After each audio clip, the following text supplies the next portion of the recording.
Back to the Big Deal podcast. I'm Codie Sanchez. This show is growing at such an insane rate. Like, no, seriously, it's kind of crazy. And yet over half of our regular viewers haven't actually subscribed. It's a free way of supporting the show, and it helps us to grow the show and bring you even better guests. So if you could double check that you've hit that subscribe button, I would be so grateful from the bottom of my heart. Thank you. And as my friend Andy says, don't be a hoe. Share the show.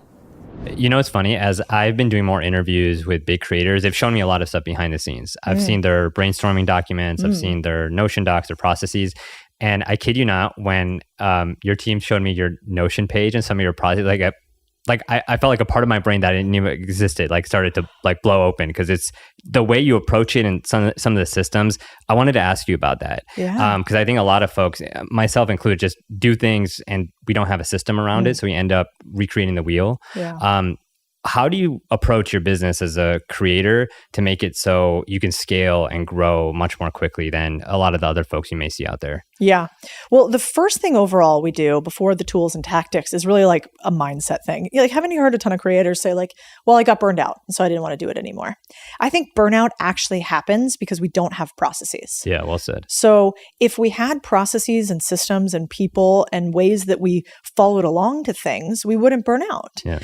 So one, don't believe what other creators say, because they say that stuff because a lot of times we creators want to mimic artists, I think. And artists have this ethereal nature to them, right? They're like, oh, I have to find the muse and I have to create. And they've got this whole thing. And I kind of think that's bullshit. I think you show up and you keep working and then the muse finds you. And that's how it goes. And so I think it sounds much cooler to have this ethereal, mysterious way that you create. But I think that's the same thing that people do when they make money. They're like, oh, it found me how big this business got. I could barely. And that's not true. And it's the same with creating.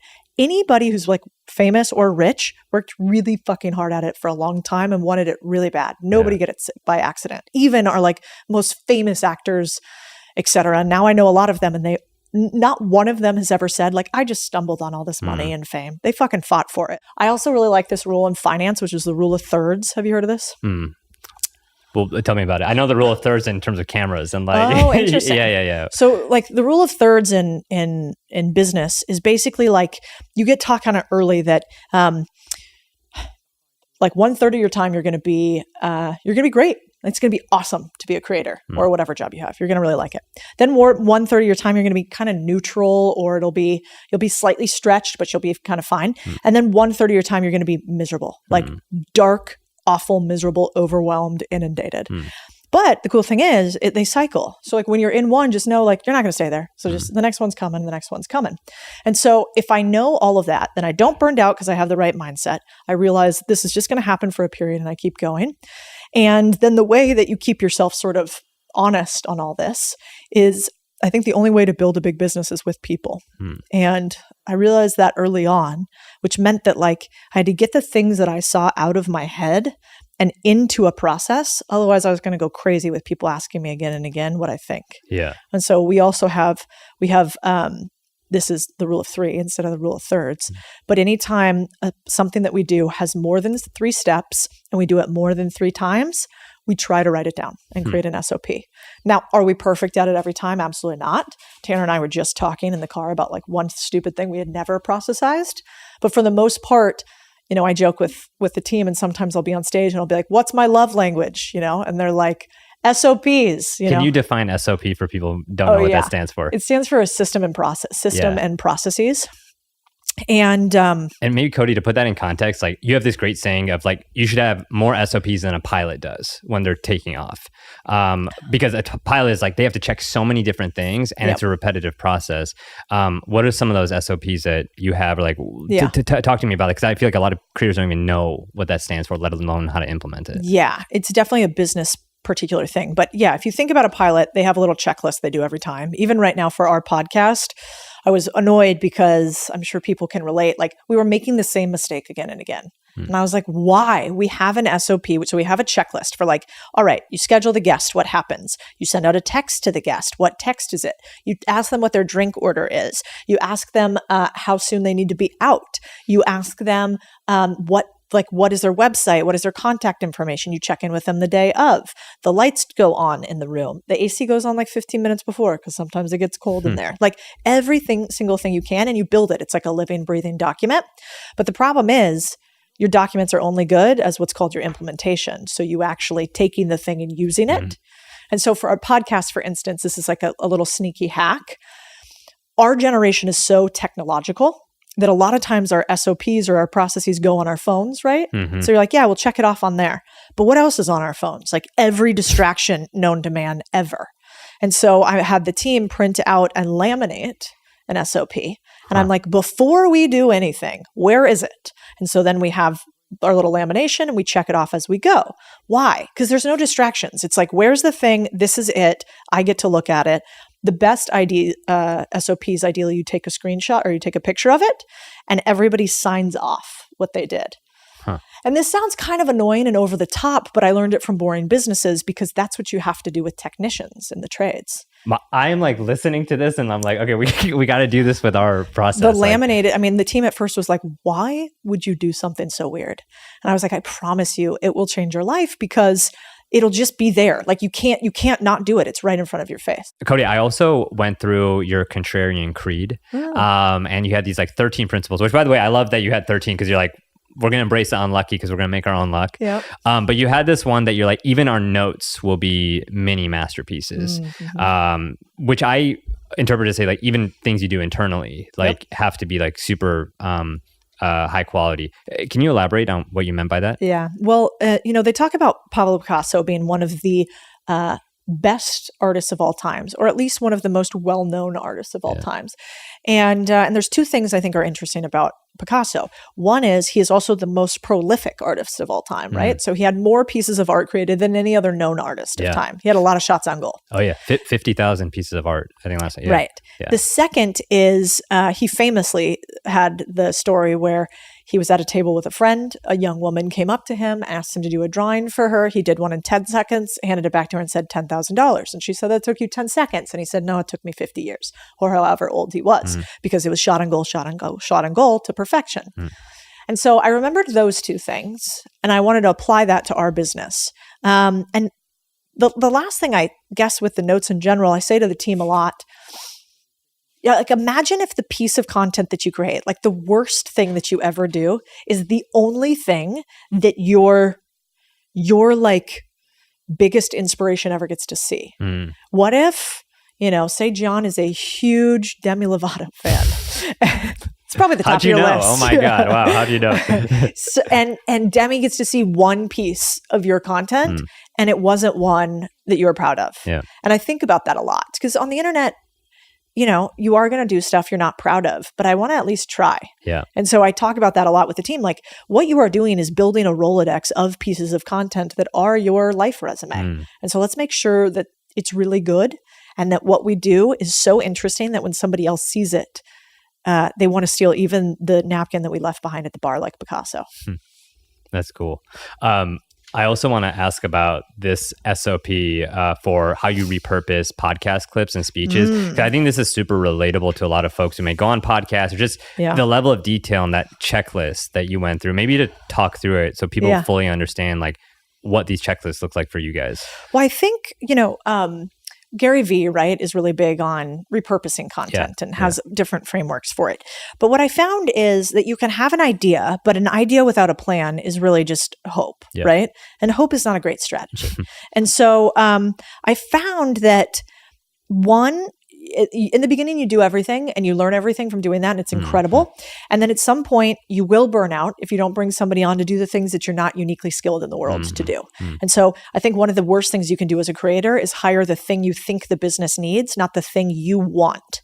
And so take your pain off as the creator before you add in to the need of the business.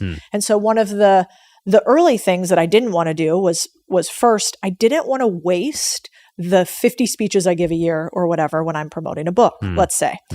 And so what I found is I was like, God, we have this Rolodex. We're traveling all over the country. I'm taking my team with me. What are we doing with these things? Why aren't we doing more? And in the beginning, we did a few of them, but then I realized that like listening for the right hook and exact moments in them is tough. And so Tanner and our team really took, I don't remember how many bullets this is. Yeah. So 10 bullets on just the setup. Like just what you have to do every single time to do single execution.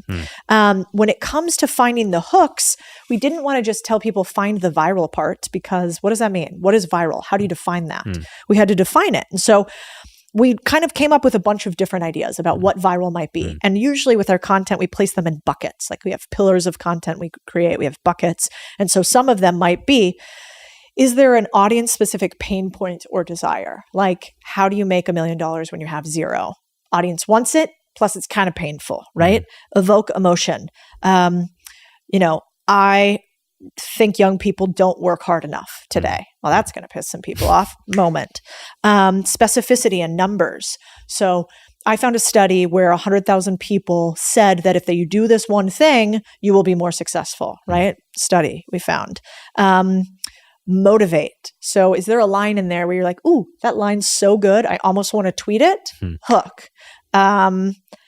Credibility hack. So this one's kind of interesting if you're a new creator. So if you're a new creator, you probably already noticed this, but maybe you don't have a lot of credibility. Can you steal somebody else's? And that's what a lot of young people do when they're like, here's how Elon Musk made his Y. Here's how Jeff Bezos, here's the secret to Amazon's first million, whatever. So you don't always have to be the expert if you can borrow somebody else's 10,000 hours. So we use that as well.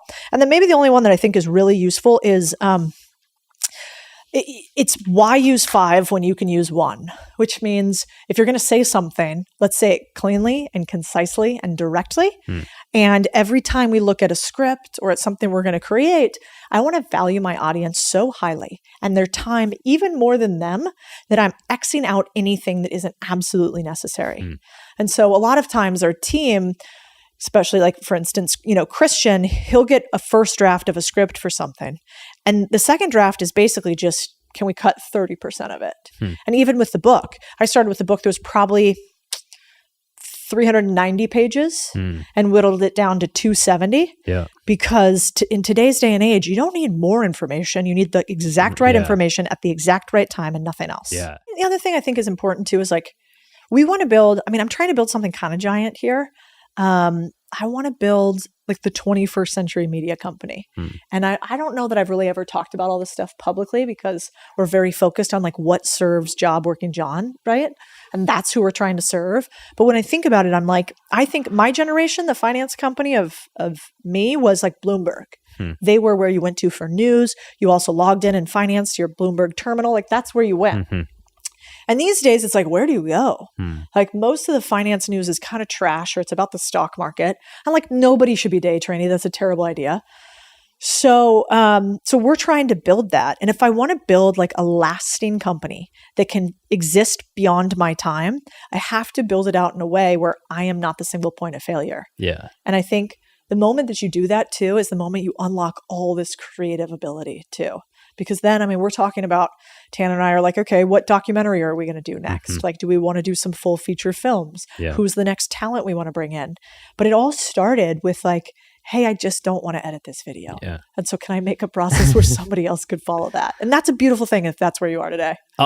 So many people say that. To see you do it is really interesting in the behind the scenes. There's no accidents in success.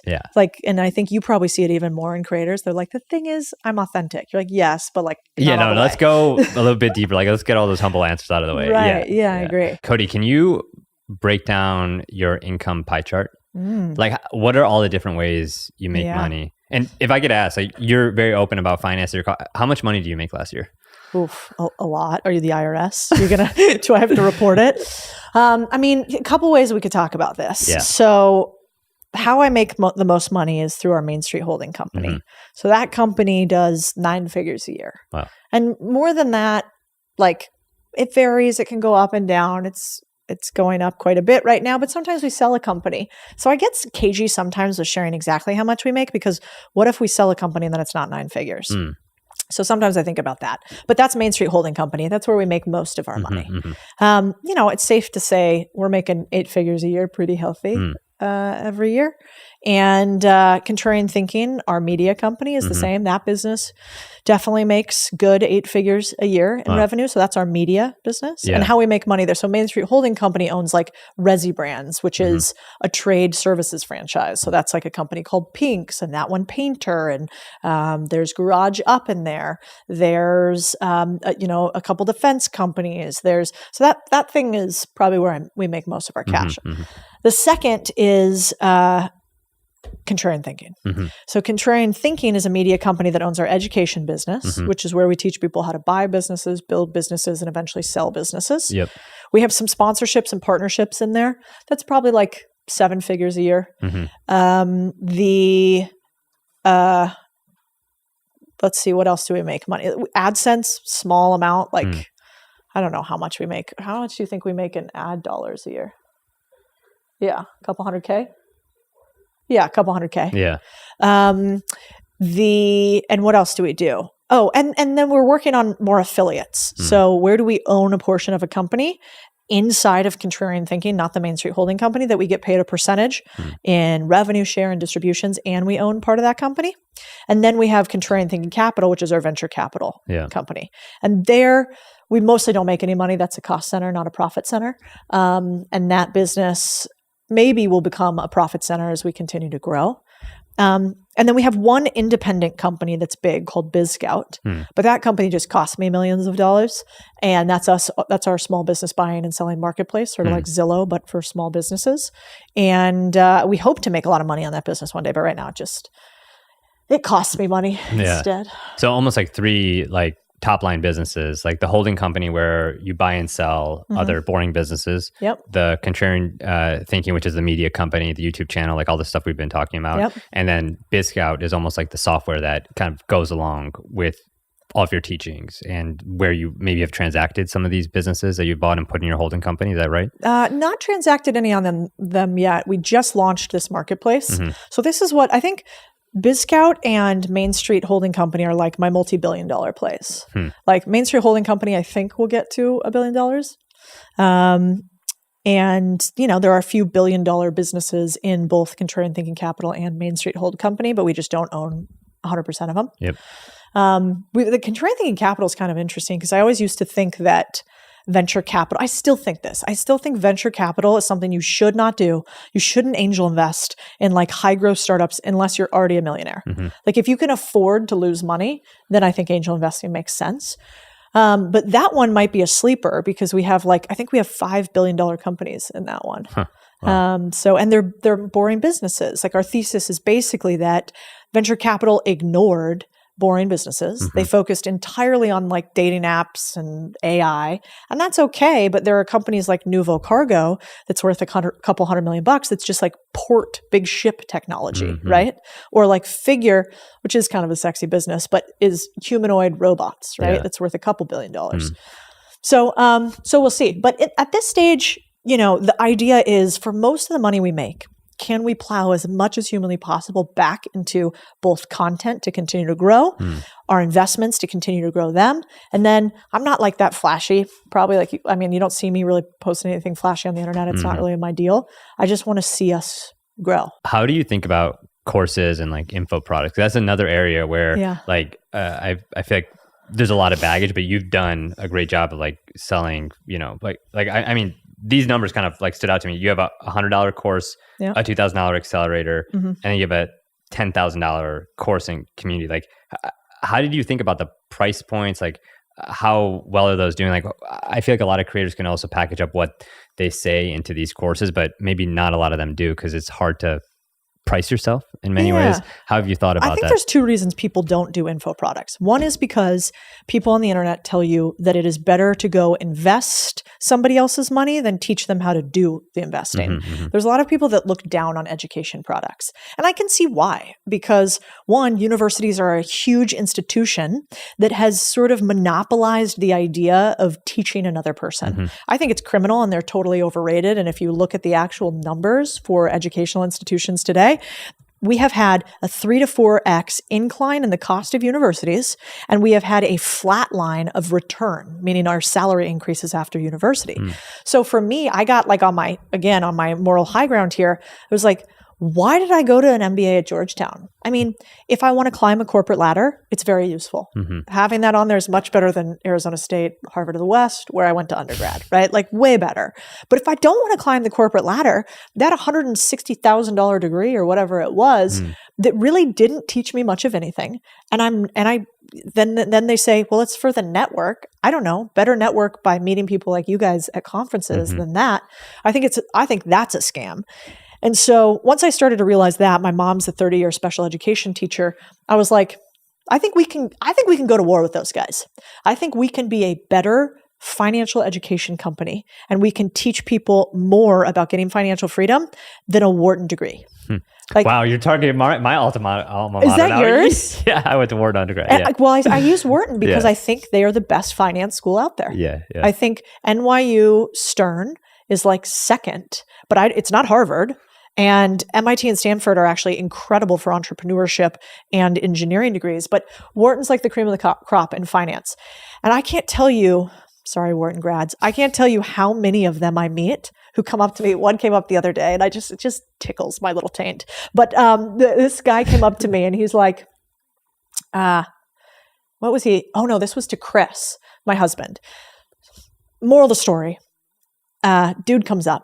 We're like, hey, how's it going? Who are you? He's like, oh, I'm so-and-so. What are you up to? And he says, I am a independent sponsor, which is a fancy Wharton-esque way of saying, I'm buying a business. Oh. That's literally fake vernacular about I'm buying a business. So come on, dude. Who is that guy giving us a bad rap? Come on. Yeah. Bad rap. So anyway, I'm like, oh, okay, cool. You're going to buy a business. That's awesome. He's like, yeah, I've been doing it for 14 months. It's going really well. I'm like, oh, all right, cool. I'm like, well, we do a little bit of that. If I can help at all, like here for you. He's like, no, I don't need any help. I'm nailing it. And of course, my husband's kind of a smart ass. So he goes, 14 months search. Awesome. You're nailing it. And thank God Chris is a rascal because I'm not as much. But the point being, like, I think they give people a false sense of the real world. Like when I left Georgetown and I was, at Goldman and some of these other places, it helped people maybe take me more seriously. But like you going to Wharton or me going to Georgetown does not mean that I know more than a guy who's actually run a real P&L business. Oh yeah. And I feel like I've learned more like afterwards, like running this business with Amanda, than like, I don't know, there's so many things. And I never fully felt like I was studying marketing, entrepreneurship, less finance, but yeah, I think you're spot on. Yeah, no, I mean, and I think that's where people go sideways. So anyway, I feel good about us creating an education business, 1,000%, even though there are people that don't like that online. And I think a lot of people don't like it online. I don't really understand why, except that there are people who are scammy. But I think the ultimate scam is 6 figures in debt that you can never shake off because the government doesn't allow you to, which is what happens with student loans. And so that's a hill I'll die on. So I feel really good about what we do there. It's a big business. That's an 8-figure business a year. Wow. And we're working on accreditation with some local universities. Cool. And my plan is that I want to build that out to be a real institution, but at 1/100th of the cost. Which I think is actually doable and feasible. In your book, you talk a lot about like how to buy a business, which is even a concept that like just, it didn't really feel accessible until I started going through with this. And I see a lot of creators trying to start these flashy businesses that, you see the headlines when they launch, but then when you check in on them a year later, they've gone out of business. What are some of the most interesting examples of creators who are starting businesses that you feel like are smart, they're extensions of what they're doing, the content kind of like amplifies it? Like take me into that world of it, because I know you also said like making money off of content alone is one of the worst ideas in terms of business. It's a terrible business model.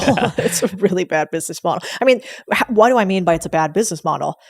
Every single media company that has become very large has struggled financially to the point of either going under or having to be bought by a billionaire for the most part. Yeah. So we know that in fact, playing the game of attention with purely information is highly problematic. Like a BuzzFeed.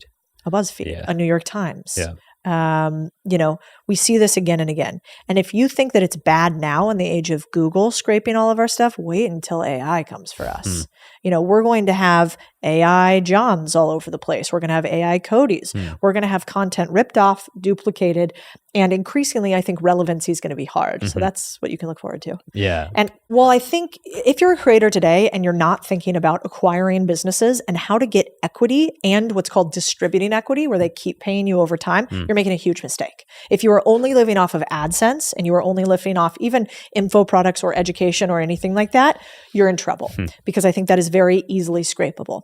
So instead, I would obsess on becoming a deal maker, which is why I wrote the book. Tell me more about that, because we get approached with a lot of deals. They're like, hey, we'll give you this equity. And we've become wiser to kind of diversify that. And we believe in the company will take equity, but we try to get cash flow as well. So most deals for creators look like option one, which is brand comes to you and they say, I'm going to pay you X dollar for Y action. But instead of just taking money up front, $50 for a video for Y action, you say, I want money plus I want a percentage of revenue that I drive.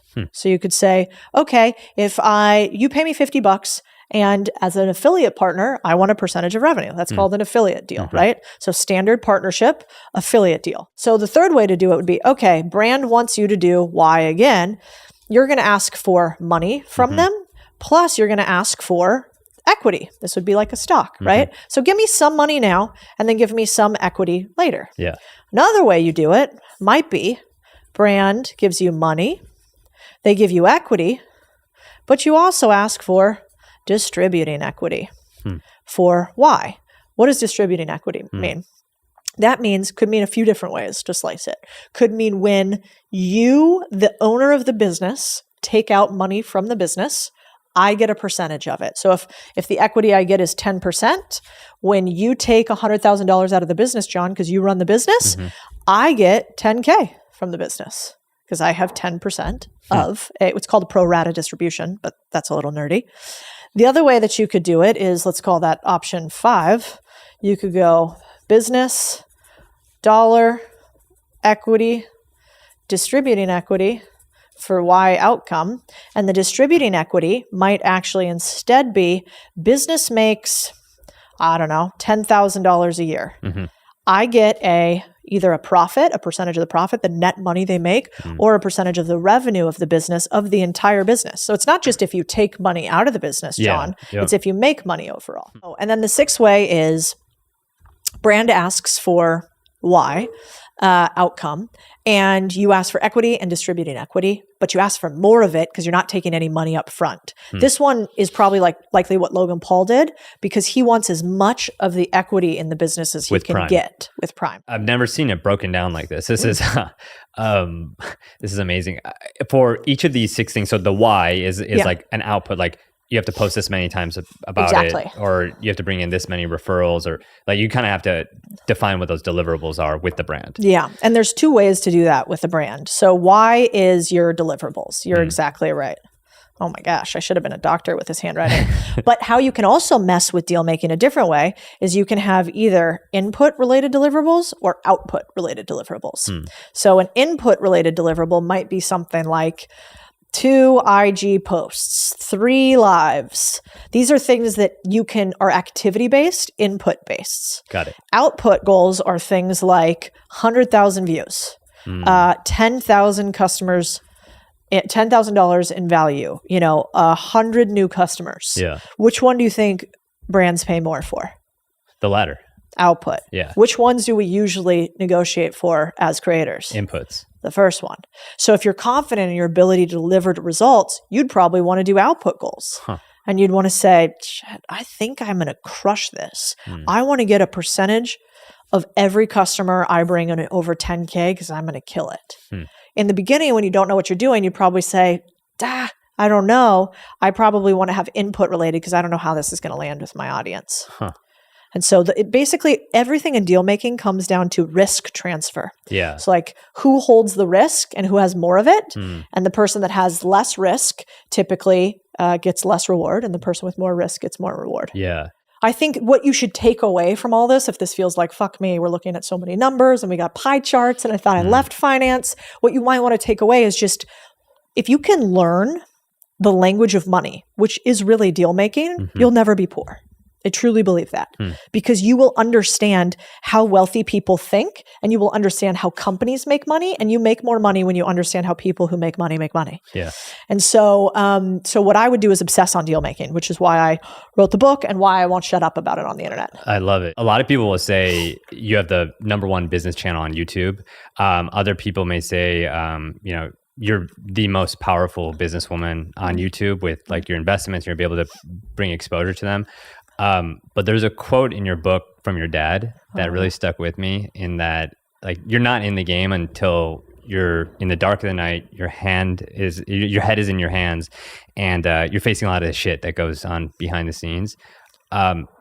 What's a moment where, your head has been in your hands and we've talked about a lot of your success, a lot of the money you made. What's been some of those hard moments? Business is so hard. I think it might be one of the hardest games out there to play. Just this week, for instance, I was just writing a little video about this week. One of my companies, a payment processor, shut them down, and they took $200,000 in recurring monthly income from them and won't give them back their users. So that just killed a business of like $2 million a year in revenue, and we can't get our users back. Oh, wow. So I'm having a fun Twitter battle with that right now. And so that was awful. Another business was about 8 weeks out from running out of cash. They like called me flippantly about it. We're like, the thing is, we're a little cash strapped. I'm like, let's define little. They're like, 8 weeks, we're basically insolvent. I was like, we can't have that. What's going on? And we had to spend, kind of our vacation over the summer really diving into this business, turning the entire business around and making sure that it didn't die. Long nights, no sleep, lots of stress, raised voices, people not wanting to do what they had to do, people getting fired. I had another business of mine, actually contrarian thinking at one point. I put somebody in charge of the business. And, my fault. I thought they were a really good operator. I was actually running the holding company and talent, which felt like a lot at the time. And my fault, I didn't catch it, but they were running the finances wrong and we were almost out of cash. That was 4 weeks from running out of cash. Oh, wow. And so... this is the media company? Yeah. Oh, wow. You put somebody else in charge of it at one point. Yeah, well, it was like somebody else who was running a portion of it. Yeah. I won't be too specific because I don't want to call them out. But if I hadn't literally been... if you want to go and get loans for companies, they require an analysis of all your debt and your cash situations. And so if I hadn't been looking at our debt profile and thought like that number seems off from this, I wouldn't have caught it. And like, do we have plenty of cash and we could have pumped it in? Yeah, thankfully. But what if like our payroll had all just died one Friday and I didn't tell anybody? Like, would my employees have trusted me again with that? And so there are so many moments. But I think, I do go back to the Warren Buffett adage, which is like, I'll forgive an employee any mistake, except one that costs us our reputation. And so the thing that keeps me up the most at night is like, do I always feel like we're doing the right thing? Do I feel like we have enough checks and balances in place to make sure that we're compliant and we're being truthful and honest? Because I think we have a huge responsibility as creators. I mean, we saw the media fuck it up royally, right? Like we have the lowest level of trust as a society of media ever. We actually are lower than some third world countries, which is usually the opposite. And so I think about that as creators too. Like we have a real responsibility to make sure it's, let's see, what does Jordan Peterson says? He says, tell the truth, or maybe at least just don't lie. And so I obsess on that a lot. I want to talk about the elephant in the room, because business content is, like gets a bad rap, especially on YouTube. You know, it's a lot of people who say they're influencers who have absolutely no influence at all. People who claim to have expertise who don't have expertise. I'm curious, as you started to like navigate that world, how did you think about differentiating? Because your content feels different and gets many more views. Thanks. Well, you know what? I was like super freaked out to talk on the internet at first. Like if you think about it, like if you look at my background, like I was in finance and investing for 12 years. I didn't even have an internet presence before we started kind of blowing up 3 years ago. And so when I started making videos, I was like, this is scary. Like not talking about the thing, but being on video was kind of scary. But then I remember one time that made me chill quite a bit is, and I talk about this with like another one of our mutual friends, but I remember we were sending videos back and forth, and it was this guy getting shit on. Just like they were like, who's this finance guru? What an idiot. Like, no way. And, you obviously don't know what you're talking about. Like thousands of comments. And if you're in finance, you would know that guy is Ray Dalio. And you're like, this is one of the best investors of all time. He's a billionaire multiple times over. He runs something called Bridgewater Capital, and people still think he's a fake. So like, if that's going to happen to him, it's going to happen to all of us, which I think gave me some chill on like, all right, like people just might not like you and that's okay. And then the second part of it is we try to do what we call show, don't tell. So oftentimes we're on the site with a small business owner and they're showing us like, how did you build this? Can I see the truck? How much did it cost? Can I see the return for that? Can we look at the spreadsheets you have for historicals? Can we treat it a little bit maybe like the Wall Street Journal might have back in the day to validate anything these guys are talking about? And then the last component is we ask ourselves a lot of the time, like, are we just showing the shiny or are we also showing the shitty? And so the shiny is, hey, here's how much I made on Stripe, right? And the shitty is like, here's how long it took me. Here's how much I failed. Here's the really terrible parts about this business. And so I think that helps. I mean, we were climbing on top of a 1-ton waste container that like had maggots crawling all over inside of it and helping them clean out actually a toilet in order to see like how miserable is it owning a toilet cleaning business, even if it makes $5 million a year. And so I think that mixture of like show, don't tell, shitty plus shiny, and also people are just going to hate you no matter what you do. And they're also going to love you if you do it well. So like kind of who cares? Was there a moment that light bulb went off where you're like, hey, there's something here with these unsexy, boring businesses that I should cover? Because, I feel like conventional wisdom is like, let me go after the shiny thing. Yeah. Let me talk about tech startups or the big names. And you just went in a total opposite direction and it's been really successful. Like, what was that moment where you're like, let me cover people in these videos for it to take off? Well, I think in the beginning, I just thought they were interesting. Like if you met me, didn't I ask you like how much things cost like multiple times before we started shooting this? Yeah. I find the cost of things like fascinating and like how much money do you make? Like how did you do that? What happened there? And so it gave me an opportunity to ask totally inappropriate questions frequently. So I think that's how it started. I literally was just like, but I want to know how you made money on that so that I can. And that's very normal in finance, but I guess not that normal in life. So at first it was just you follow your curiosity, And then the next thing I think I realized from it is like a selfish thing, which is I want to invest in more businesses and I want to change the way investing is done. And so back in the day, I used to run like a multi-billion-dollar asset management company at a company called First Trust. And I built out our Latin American investment division. And I remember I got into it with the guy who heads the company, who I'm friends with to this day, but like he was like, no, the way that finance and investing is going to happen in the future is we go to these centers of influence, we take them to steak dinners, we know their family, we have this long relationship with them, you're flying on a plane every single day. And I was like, I think that we could do all this on the internet. And in fact, I think they would like it more. I don't think rich guys want more steak dinners. And so I think this is outdated. And he was basically like, I want to row left, you want to row right, get your own boat. And I was like, well, fuck, but also, okay, fine. And so I did. And once I had my own boat and we had our own businesses and we were growing, I'm like, I want to do media for distribution. So now we have Main Street Holding Company, which is where we hold our boring businesses, like the ones we own a big portion of. And then we have Contrarian Thinking Capital, which is our venture capital fund, where we invest in small businesses, but those are tech-based, smaller dollar amounts. And so now, like, I don't really go out and try to find new companies. They come to me nonstop. And so I think I served the content, one, because I was curious about it, and then two, because it made us cash. And then maybe the last part is like my egotistical like belief that I think one, freedom is actually green. It's money. Like the more money you have, the more you can assert your will on the universe. And I think, if I was to say money is the root of all. I mean, the saying goes evil, but I think it's root of power. It can open things up. I mean, I'm a kid of an immigrant, so I think I view it a bit differently. Totally. But like, why? If we were to ask a room, I go and do these speaking events, money is the root of all, and everybody goes evil. And you're like, who programmed that? Yeah. Like, who said that it had to be that way? How come it's scammy if we talk about money? How come it's scammy if we talk about business? Oh, of course. Because if we talk about it, then we're going to get more of it, and then we can push back on the people who have it. And So I just don't like that. So I'm like, no, I'm going to talk about it because when I was young and hungry, nobody told me how to make money. It was super confusing. So I never had any and I didn't have any understanding of financial literacy. And I wish somebody would have talked about it in like simple terms instead of the second that you get money in this country, we're like, shh, don't tell them how you got here, you know, because that would be gross or that would be scammy. Like, no, actually, that's just like putting a hand down. So that's my moral high ground that I get on sometimes about cash.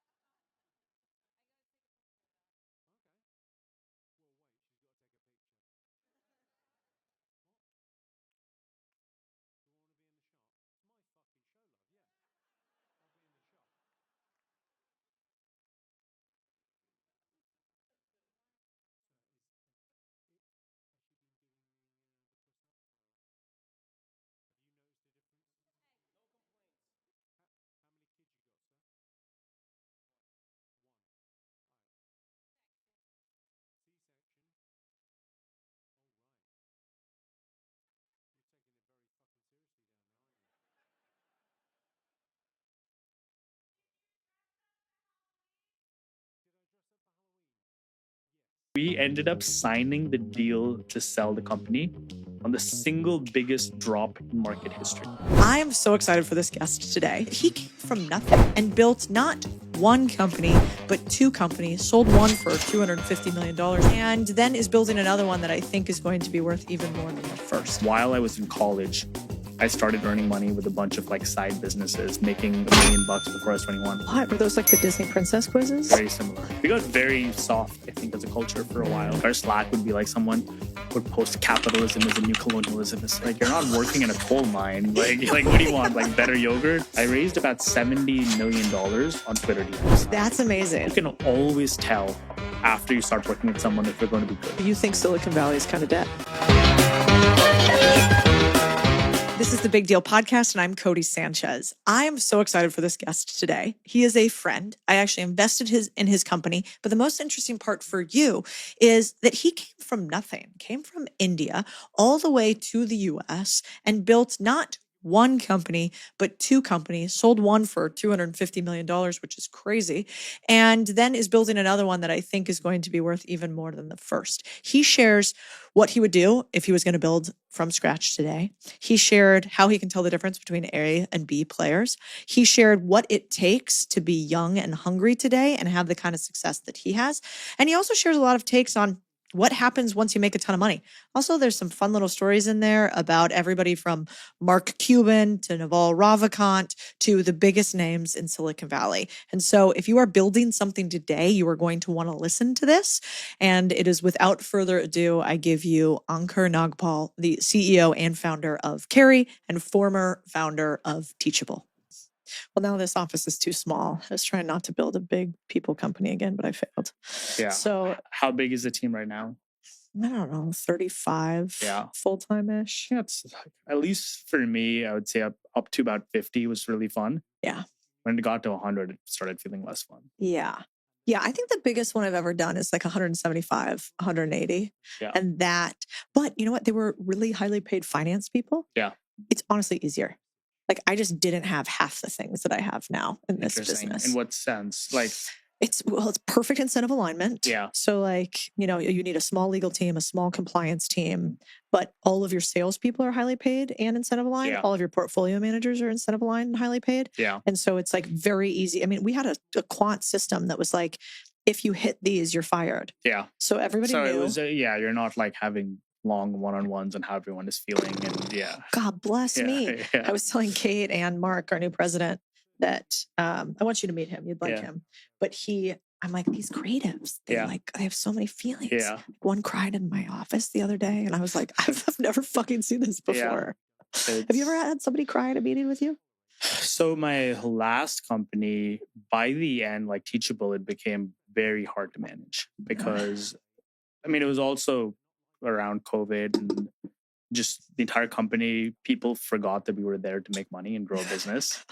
And it was, things got a little bit out there. Like I remember people would we'd get all these aggressive questions on like the snacks in the kitchen not being up to like, Stop it. yeah, people were like, how do you feel if we unionize? And it's like, you're not working in a coal mine. Like what do you want? Like better yogurt? Like it's just, there was a lot of that for Where were you based? Brooklyn, right? So we were the stereotypical like Brooklyn office in 2020. So you can figure out. God bless. This time around, even though we're a Brooklyn office, been very careful in who we hire. Yeah. So it's not been like that. No, it's smart.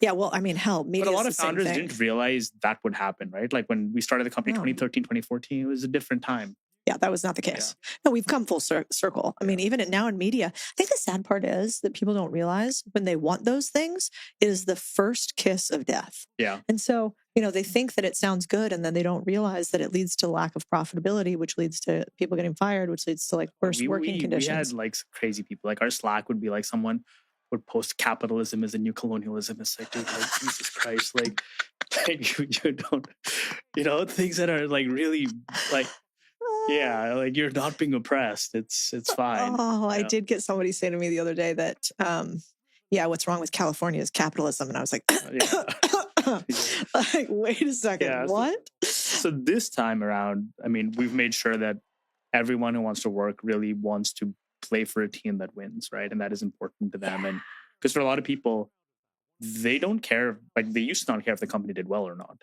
And this time we fixed that. How do you figure out if somebody wants to win or not? I think you talk, like, I think in the interview process, you spend time finding out what motivates them and why they're there. And also we are unapologetically like, hey, we're here to build a very large, successful company.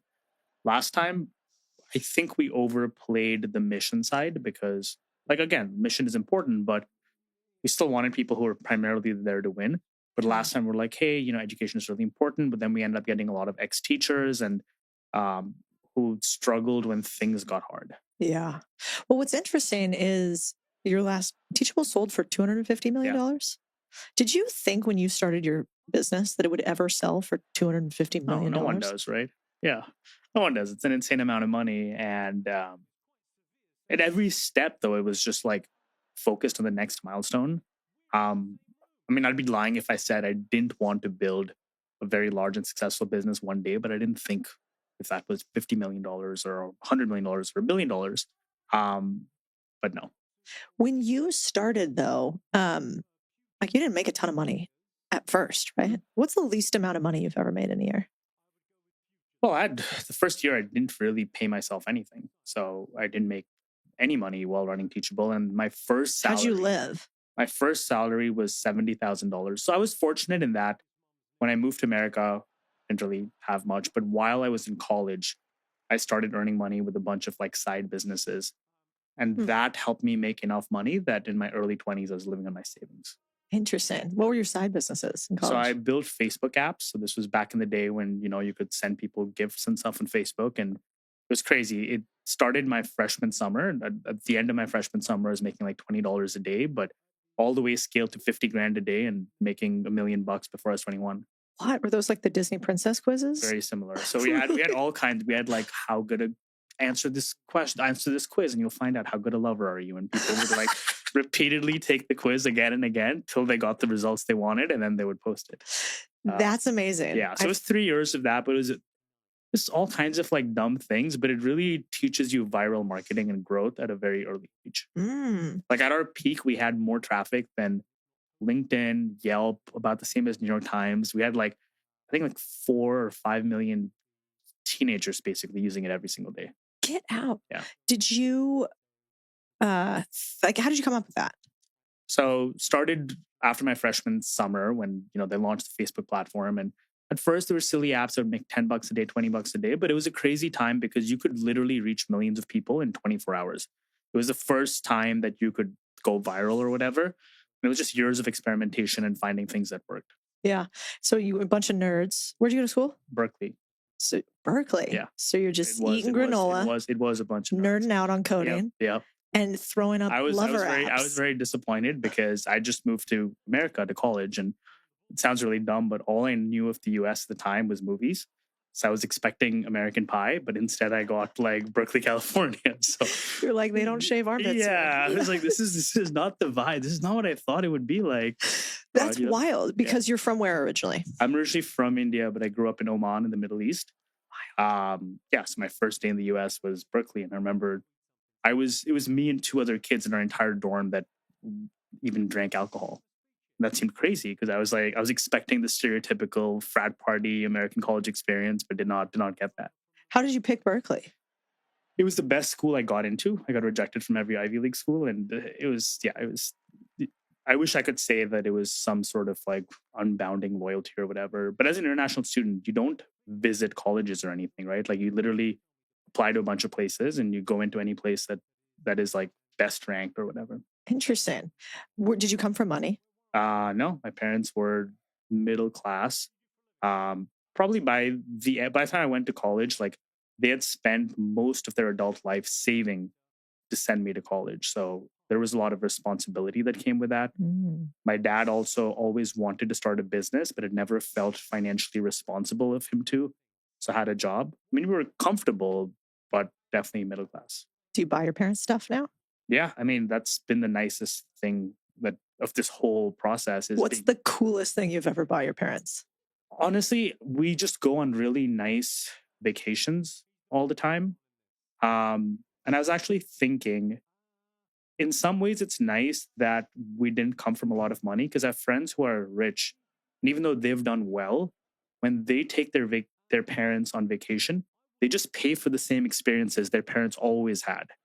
But for me, like now we can stay in nicer places than they have ever experienced. I get to see them experience all these things for the first time ever. So that part's really cool. What's your favorite one you've ever done?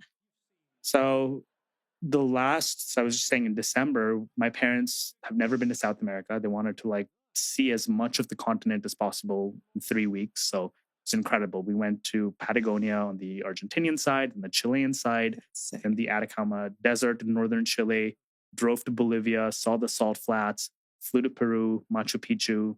Pretty incredible 3 weeks. That's insane. Yeah. By the way, Atacama is amazing, isn't it? It's like 3 worlds. It's the stars are, I've never seen anything like that. Yeah, it's sick. I would totally go back there. Okay. So built this huge business, didn't come from a ton. What's the most amount of money you've ever made in a year? What was your killerest year? At Teachable, it was just the exit year because when you're running a startup, I'll tell you my entire salary history. Like it was 6 months of nothing, then $70,000 a year. Then I think it was 105, then 120, and then 150. But once you hit $150,000, at that point, it's, I was still single, no dependents, living in New York City. You're not balling out, but it was enough that I was focused on the business. Yeah. And then you sell the business and make, basically infinite money. Infinite money. Yeah. Do you ever say how much you sold the business for? You say 250 million, right? I'm supposed to say I think at this point we're to say it's a reported 250 because at one point the acquirer didn't want to, but yeah. No. Yeah. And how much of the business did you own at that time? Half. Dang. Yeah. So that's pretty infinite money. It's pretty much infinite money. I mean, half of it was cash, half of it was stock. But again, the way I look at it is there's nothing I want that I can't have. And at this point, if I make more money, it's for the love of the game versus like what I could do with the money. What do you mean when you say it's for the love of the game? Like, why keep going after you've made $100 million? It's my sport. Like, it's like if someone is a great tennis player or whatever, like, they're not going to retire at 31 or 32. They want to do this for another 5 years, 10 years. It's a thing that, like, it gives me joy. Very competitive person, and it's my arena and place to compete. Yeah, I've seen that firsthand. Yeah. I was watching you at the dinner when everybody was kind of, telling you like, tell me about what's really going on there. Yeah, I don't believe it. So you now have built how many companies? Meaningful companies too, but in college, we never built any enterprise value with this business, but, straight up made cash. Yeah. So it was just a cash flowing profitable business from day one, basically. The lifetime of a lot of these applications was 30 to 60 days. But again, our peak days were 50 grand a day, which at 20 years old was insane. Like even if you had 10 or 20 good days, that was amazing. Yeah, I think that's pretty rad at any Yeah. age. You know what's also crazy is like I feel like because we're in Twitter or X or whatever you call it, you start to get this warped worldview where everybody all of a sudden is making 7 figures every weekend. And anything that's less than that is like small or not interesting. And I think one of the cool parts about the company you're building now is like that's not the case. You're like very much for the small business owner, which is why I invested, obviously. I think we saw a lot of it firsthand running Teachable, where a lot of people were first-time entrepreneurs making money for the first time. Yeah. So I was like, how can we almost continue that journey where we help them with the next part of their life, which is actually taking their earnings and building wealth? Yeah. Wait, you know what I want to talk about? Didn't you send me back in the day didn't you fundraise for this company off of a Notion document? Yeah. That was a sick Notion document. Have you ever shared that? I'm sure I've probably shared publicly. Yeah. Yeah. I'm going to find out. We'll put it in the show notes. Yeah. But you basically, everybody thinks it's really hard to get strangers money. You did it a really weird way. Talk to us about how you got other people to give you cash. Yeah. So actually, if you go back right before that, when I fundraised for my fund, I raised about $70 million on Twitter DMs with, I want to say, like maybe under 5 actual meetings. What was in the DM? It was lots straight of up. feed pics. It was lots of feed pics. Subscribe to my OnlyFans. Fund this. You get free lifetime access. No, it was a Notion doc. Granted, the good thing is 2 big things were happening for me. 1, I had a track record. Fund 1 was doing well. Yeah. And 2, it was the best time in human history to raise capital. Right, 0 interest rates and stuff. But yeah, I raised money from 200 LPs, including like Tiger Global was my biggest investor. I raised money from like 10 other venture firms and 50 partners from venture firms, all just by DMing people. That's wild. And what was in the Notion doc? Because I think this is like one of the things everybody always asks me, how much money do you have to buy a business? How much money do you have to start a business? And my answer is 0. Yeah. Because it's actually never a lack of money. It's a lack of knowledge. But that sounds like a rich person thing to say. Yeah. Until you realize how to get other people's capital. So like if somebody was asking you like, Ankur, right now, I need to get rich people's money in order to build this thing. What would you tell them? I think you have to, for what worked for me was I had real fucking skin in the game. So what most people don't understand is they look at a venture fund. Venture funds charge 2 and 20, right? Which is 2% management fee or 20% carry, which is the take of profits. What people don't understand is it's actually closer to 20 and 20. It's one of the best kept secrets because venture funds charge those fees for 10 years. Yep. So if you raise $100 million, the investor makes $20 million, maybe even 25, regardless of how the fund does. What I did with my fund is I took 0 management fees, which was absurd for a fund of that size, and a quarter of all the capital was mine. So yes, the Notion doc is important. Yes, like the mechanism is important. But end of the day, people saw I had real skin in the game, that it became much easier for them to say yes. Yeah. And I think if somebody wasn't you with your background, they would just decrease the fees. They'd just say, hey, instead of everybody else wants this much money, I'm going to take half of that. Yeah. Or I'm going to actually take no management fee. Yeah. And I'm only going to participate in the upside. If you make money, I make money. If you don't make money, I don't make money. And what people don't realize is to be an investor, it's actually not that hard to build a track record because you could invest $1,000 checks. Like a lot of people think, I need to be, a millionaire or make tens of millions of dollars to invest. But I tell a lot of people, if you want to put $20,000 or $30,000, you could get started. Just make sure you do 20 deals because it takes a while to learn how this game works. And it is a game of numbers. Totally. I think your first 50K, you kind of got to assume you're going to lose 49,000 of it. But one of them could return 100x and the math works out. Yeah. And that's also the interesting part. A lot of times, so we're on our second fund. And I remember when I was first starting out, I used to think, well, I just want to get a little bit in a bunch of deals. Then I think one of your deals, I think it was this company, was too full. And you were like, yeah, you can come in for like 10K. And I was like, Ankur, no fucking way. Yeah. Give me more money, which really means let me invest more money in you. Otherwise, I don't want to do the deal. And I think that's another thing that people don't realize is that there's so much money that the wealthy have that they actually fight over who can give good entrepreneurs more money. I never knew that when I was young. It's a like if you make 10 million, if you have a net worth of $10 million, you are not in the top 1% of households. It's crazy. You're like top 1.5, but you're on the top 1% with a $10 million net worth. It is completely absurd. Yeah. And I think the other thing I'd be curious your take is like, Also, the more money you have, not really, like the less pain you really want to tolerate. And so like money is like a risk trade-off with pain. And so they want young people who are hungry and willing to tolerate pain for them. And if they're competent, they'll give you cash.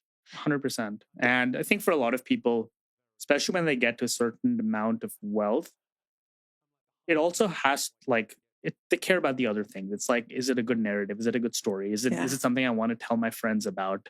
And also then the actual dollar amount becomes less important because they'd rather do fewer, bigger things, easier to keep track of versus just like doing little pieces of everything. Yeah, that's a good move. What would I have to do to pitch you? Like if I was young and hungry and I wanted you to give me money. Yeah. So for me, a surprising amount of companies I've invested in have been cold DMs. I think, I don't know about you, but for me, email is dead as a channel. It's just impossible. It's impossible. I also assume it's spam immediately. Yeah, it's impossible to keep track of. I've given up. So if I am going to get Ankur to give me some of his 100 million, I'm going to DM you on Twitter. I've honestly been DM'd on Instagram. LinkedIn's a little harder, but it doesn't even have to be Twitter. Just some place where I will someday see a message. Interesting. And even then, I rarely have invested the first time around. But I think people see progress. So if I see someone either repeatedly DMing or having improved substantially every single time, I think that's really valuable. Yeah. What do you think the percentage of people are that ever follow up with you to get money? With good pitches, very low. There's a lot of like automated cold outreach type stuff that is terrible. And those people follow up and that's just straight, you're just getting blocked. But I think, I forgot the data, but like I think with the first 7 emails you send or something, the chances of getting a response are the same, which means you should send 7 emails because if you have a 5% chance, you'll have a 5% chance even the 7th time you send a message, which is staggering. I didn't know that. Yeah. That is a life hack. Yeah. Because that basically means, you can hit somebody up 7 times. They probably don't even see the first go around. And at some point, there's some switch that flips, I think, with people who were entrepreneurs that are like, oh, this kid's a little psychopath too. Yeah. But I'm at least going to respond to them and be like, game, recognize this game. The switch flips and there's just dumb luck and serendipity. Like very often I will respond to something because I was on the screen already when it just being the right place, the right time. So sometimes many shots on goal is helpful because you happen to catch someone at the right time or right place or whatever. Yeah. The other interesting part I'm always shocked by is how few people keep going after the target that they really want. It's like they'll send you one message. If you don't respond, they'll think it's embarrassing to send 2. And so they'll just never hit you up again. No, I think being persistent pays off so much. I mean, and I still remember like, okay, now people will respond to me. But even when I was 18, 19 years old, every time I emailed Mark Cuban, he replied. It's crazy. He is known for that. Yeah. It was wild. I was like, oh, I could email him and he'll just reply to me. Dude, Mark Cuban also, guy's off the rails slightly now with love, Mark. Yeah. But on Instagram, I posted something basically saying it was about, remember when they were trying to restrict prices under the last administration? They're like, no, it's a good thing to have price capping. Yeah. And I was like, I spent a lot of time in Latin America. Yeah. Like, it's not a good thing. Here's my rationale. And I used a friend of mine's on Twitter to like explain it in third person. And Mark commented on my Instagram post and was like, no, this is not right. And if you'd like me to explain it to you so you can understand, I'm happy to DM me. I know. But then I went into the DMs and I was like, saw your thing. I was like, does it ever work when you speak like that to someone? And he was like, I'm sorry, that was slightly contentious. I'm like, yeah, it was. Yeah. Like, that's not going to get anybody to change their mind. But then he's come back around. You can't keep a guy down. He's done. I don't think anyone has timed an exit as well as he did. He sold a company that did very little for like $5 billion or whatever back in the late 90s, or a time when $5 billion was a lot more than it is today. Yeah, he did. Yeah, that's actually, he did a pretty good exit from the Mavericks too. Because didn't he exit and sell it to Adelson or whoever? Yeah. Adelson.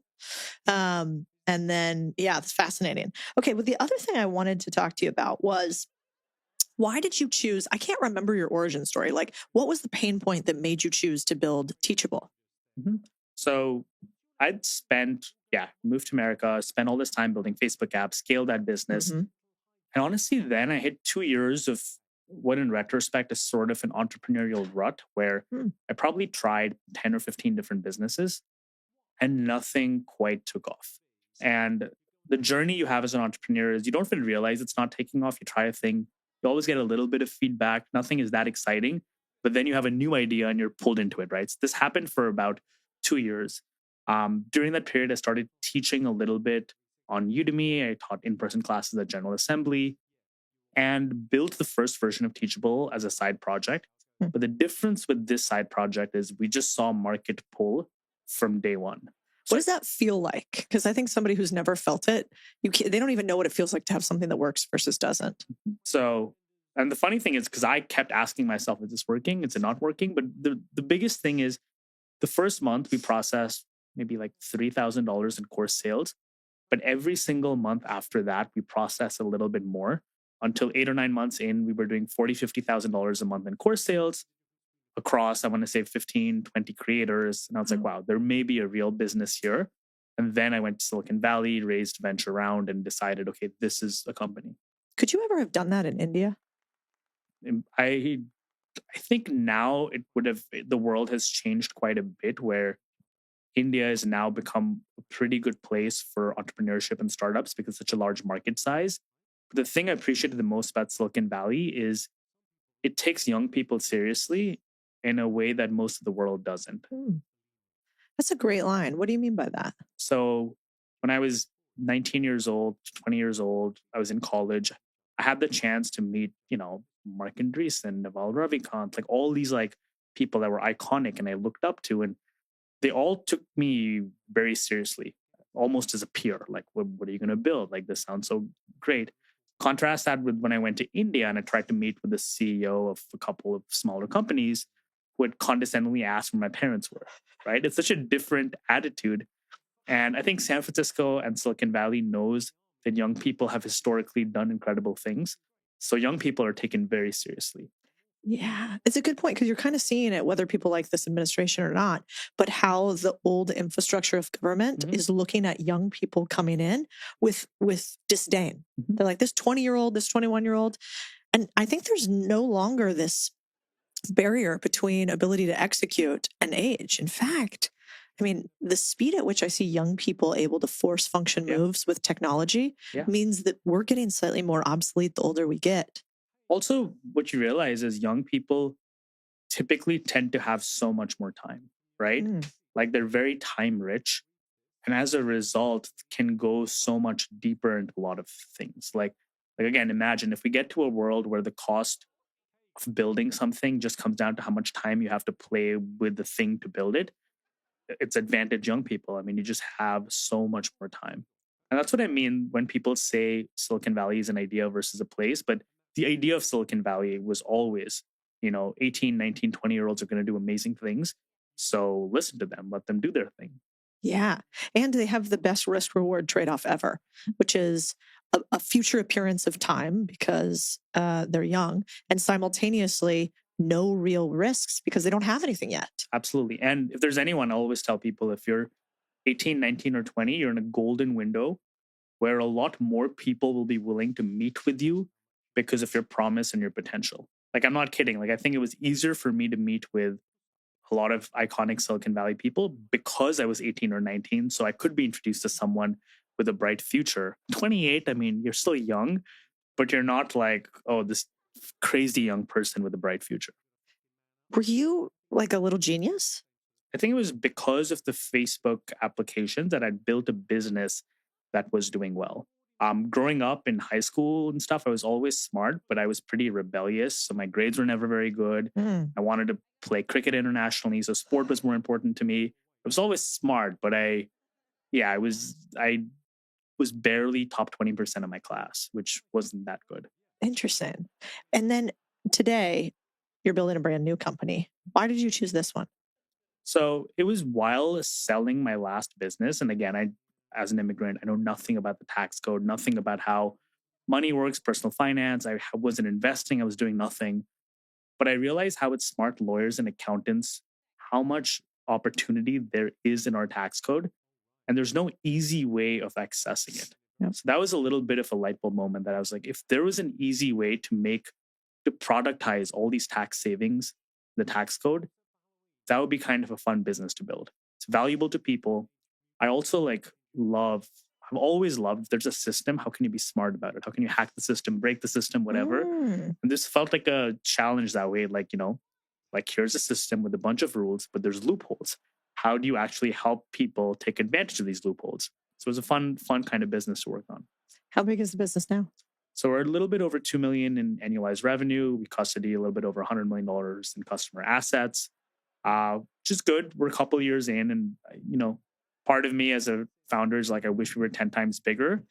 But the nature of the space we're in is people trust us with their retirement dollars. And as a result, we are regulated as we should be. And there's a lot of responsibility when it comes to running these kinds of businesses that you have to sort of set up the right infrastructure. We're trying to long-term compete with Vanguard, Schwab, Fidelity, and these companies that are, anywhere from 40 to 100 years old. Yeah. And we're fine if it takes a little bit longer. Did you have to pay a lot of money for that website name, your domain name? Carry.com, yes. I signed very strict paperwork allowing me to never talk about how much, but it was quite significant. Why do they always want you guys to never say how much people pay for one-word domains? Is it just like one conglomerate that owns all these and then they say don't tell anybody? I think the biggest reason is there's no objective way of valuing a domain, right? Because it's such an illiquid market that there's not that many buyers and not that many sellers, but the sellers are pretty smart. They're happy to wait almost an infinite amount of time. Like, for instance, someone revealed they paid $2 million for friend.com, which is insane. We didn't pay anywhere near that much. And I was going to guess 7 figures, but okay, we won't tell our friends on the internet. Yeah. Okay, I don't want to get you sued in the portfolio company we invested in. Exactly. That's why. Yeah, well, I think, and you just get killed on the internet. Remember when Nick and Sean Purry put somewhere, and then I think they only paid like $400K for it. Not only that is a lot of money. Yeah. $400K is a lot of money for somewhere.com, and then they just got massacred. I will say that we have made a very strong ROI already. Yeah. Because we deal with people's dollars. So trust is really important. And a domain is a way of shortcutting that trust.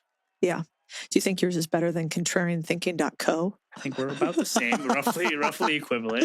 I can probably sell mine for $2 million too. I'm actually so bad at branding; it's almost laughable. Like, can you spell how many? Here's why that could be a good thing for a lot of people. In that, I think too many people worry about it too soon. Like, again, when we started Teachable, the company was called Fedora, which is an awful name. Domain name usefedora.com. But guess what? We spent no time on it. We got to market faster. We got real customers faster. Yeah. You can fix brand later on. People don't realize that. Like, you can fix brand a year in, 2 years in. At any given point, like even now, we're a little bit over 2 years in. But 10 years from now, almost all of our customers 10 years from now are in our future, right? So that was the sort of attitude that you hold on a lot to what you already have. But the majority of your customers in 10 years, you've not met yet. They're in your future. What you have now is a tiny, tiny percentage of them. That's a great point because, I mean, part of the reason so many people, I think, never become entrepreneurs or get real revenue in their business is they have this whole story about what it takes. It's like, I need a website and then an LLC and then insurance. I mean, I see it on my YouTube comments all the time. It's like, you missed 12 steps. It's like, nobody does all 12 steps in a row. You just start and you go. Even like, again, our business helps people save money on taxes. The number of times I have to tell people you don't have a tax problem, you need to make more money, right? Like, your problem right now is not taxes. You're making $30,000 a year. Great. It's a great start. Just doing it is important. Don't try and save taxes on 30 grand. Think about how you can 10x your business. And then we'll talk about saving money on taxes. Yeah, well, because the thing with Carrie that I think is unique is it's really focused on businesses and small businesses. And so basically, if you ever run a small business, taxes are the biggest pain in the ass. And you're always getting these, different notices from all over the place. And then your taxes will materially differ depending on who you get advice from. Absolutely. And so it's often not a how, it's a who, and the who can totally fuck you. And so the cool part about the software, I'm like sipping my own Kool-Aid here, but is that you have standardization. Yeah. And the US tax code, when you look at it, I think you can tell a lot about what a country stands for, what it incentivizes by looking at its tax code. And the US tax code is written in favor of business owners, which I think is great. Like, the country wants to incentivize the creation of business. So it's the challenge we have is how do we productize that so people can take advantage of all of that? Yeah. It's like taxes are not why people become business owners, but it's just one other perk, which is why when you look at, the wealthiest people in the country, not only are they typically business owners, they're also paying taxes at a much lower rate than regular salaried employees. Yeah. If you weren't going to run this business, what's the other business that you're like, God, that's a cool opportunity right now? I want to buy a cricket team. I mean, honestly, that's not a, it's the richest person thing you've ever said. That is not a, it's partially rich person. It's partially for my failed athletic dreams, right? It's like, if you can't do the thing yourself, like at least buy the business that does the thing.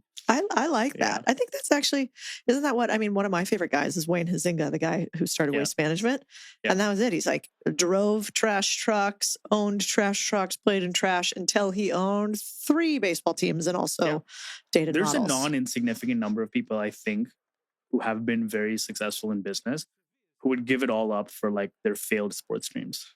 Are you one of them? Probably. Like it's as I'm getting older, that trade-off is getting harder, because now I'd be at close to my professional sports retirement age. So maybe not. But yeah, there were times like a few years ago, I was like, would I give it all up to be like really good at cricket, play in a large stadium, hear the fans chant your name? Yeah, probably. But then you'd come to the U.S. and nobody would know who you are. Yeah, exactly. Yeah, so that is a little bit of a downside. You got to pick like football or something, or like international football. There's 0 brown people in any major American sport, which is insane. Is that true? I think there's a half Indian dude in the NHL. That's about as close. Well, I think we have no one in the NBA, the NFL, and MLB.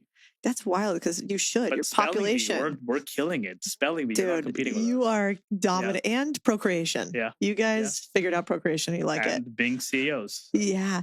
It's actually really cool watching the growth. I mean, because it's interesting. Like, different demographics do have these natural tendencies towards entrepreneurship.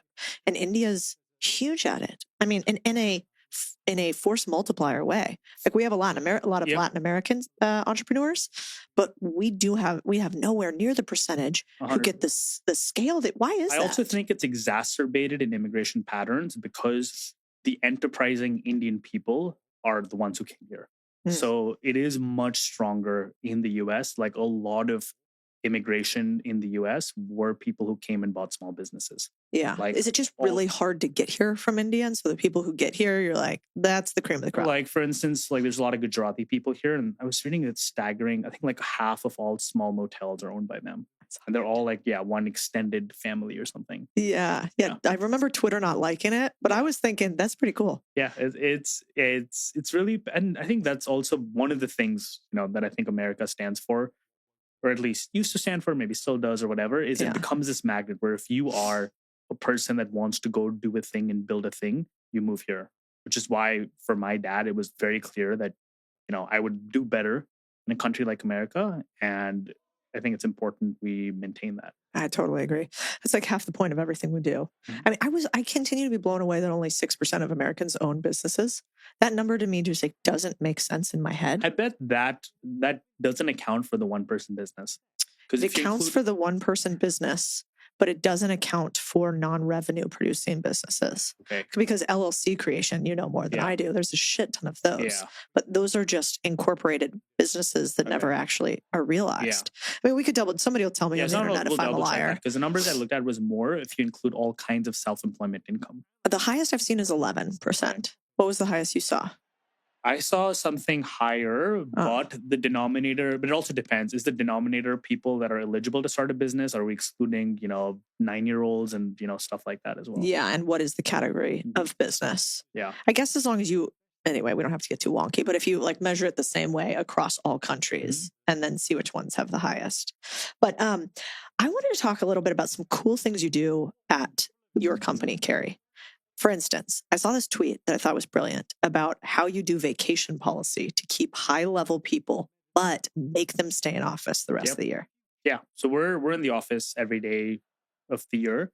I'm not strict about it. Like if someone comes in 4 times a week or whatever, it's fine. But the default expectation is we're in the office every single day. But we're remote for 1 month. And partially it's because for anyone in New York, winter in New York can be soul crushing. So we're remote in February, in the office 11 months of the year, which I think works pretty well. I don't know why I would be scared that my business might fall apart. It doesn't. the business doesn't fall apart. It is still, you still have to learn how to do it. And I'll be candid, we're still learning how to get good when we're remote. It is something I kind of battle against a little internally because I love being in office. I think we're super productive. But the downside is we're not taking advantage of a global workforce. So we're paying New York salaries for pretty much all roles. Yeah. And over a long period of time, am I missing out by not hiring an amazing person for some specific skill because they live elsewhere? Potentially. So Yeah. we'll see how that evolves. Have you found that by letting people go for a month remote, you retain people more, you get better caliber of talent?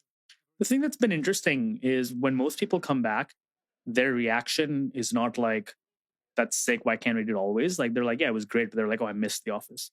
I kind of missed being around everyone. And it almost builds renewed enthusiasm for being back at the workplace. Interesting.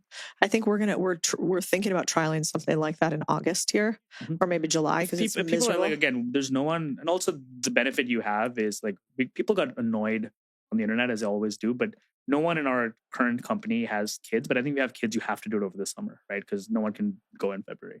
Oh, right. Yeah. Or do you just hang out with the kids more? Yeah. Or is that not? Is that something a person without kids would say? Yeah. Okay. Yeah, we won't put that on Twitter, so I get murdered. Good for engagement. Exactly. Well, that is true. So, we know that 90% of startups fail, but you chose to keep doing startups anyway. Were you ever scared that you weren't going to make it or that it was going to fail? I am more scared this time, and I'll tell you why. Because the first time, it doesn't matter. You're expected to fail. The first time, like most companies fail, you'll probably fail. It's fine. This time, I have a stronger fear of failure because I've built up this like self-image of myself as someone that is good at companies. I've told other people what to do. I've sat on panels telling people what to do. It'd be fucking embarrassing to publicly fail. So this time, there's more of a fear. What I've realized as a second-time founder is a lot of things are easier. Fundraising is easier, hiring is easier, but truly building a product that people like is always going to be hard. It's so hard. Yeah. But you're right. It is scarier, especially when you're public. I think about that now with these companies, and we have a lot of companies. So like ultimately one of them that is public will fail. Yeah. And I have a bunch of self-worth wrapped up in that. Yeah. I'm like, no. I'm always mouthing off on the internet about stuff. I better know what the fuck I'm talking about. I'm like, oh, how embarrassing. They are like the startup guru, telling everyone what to do.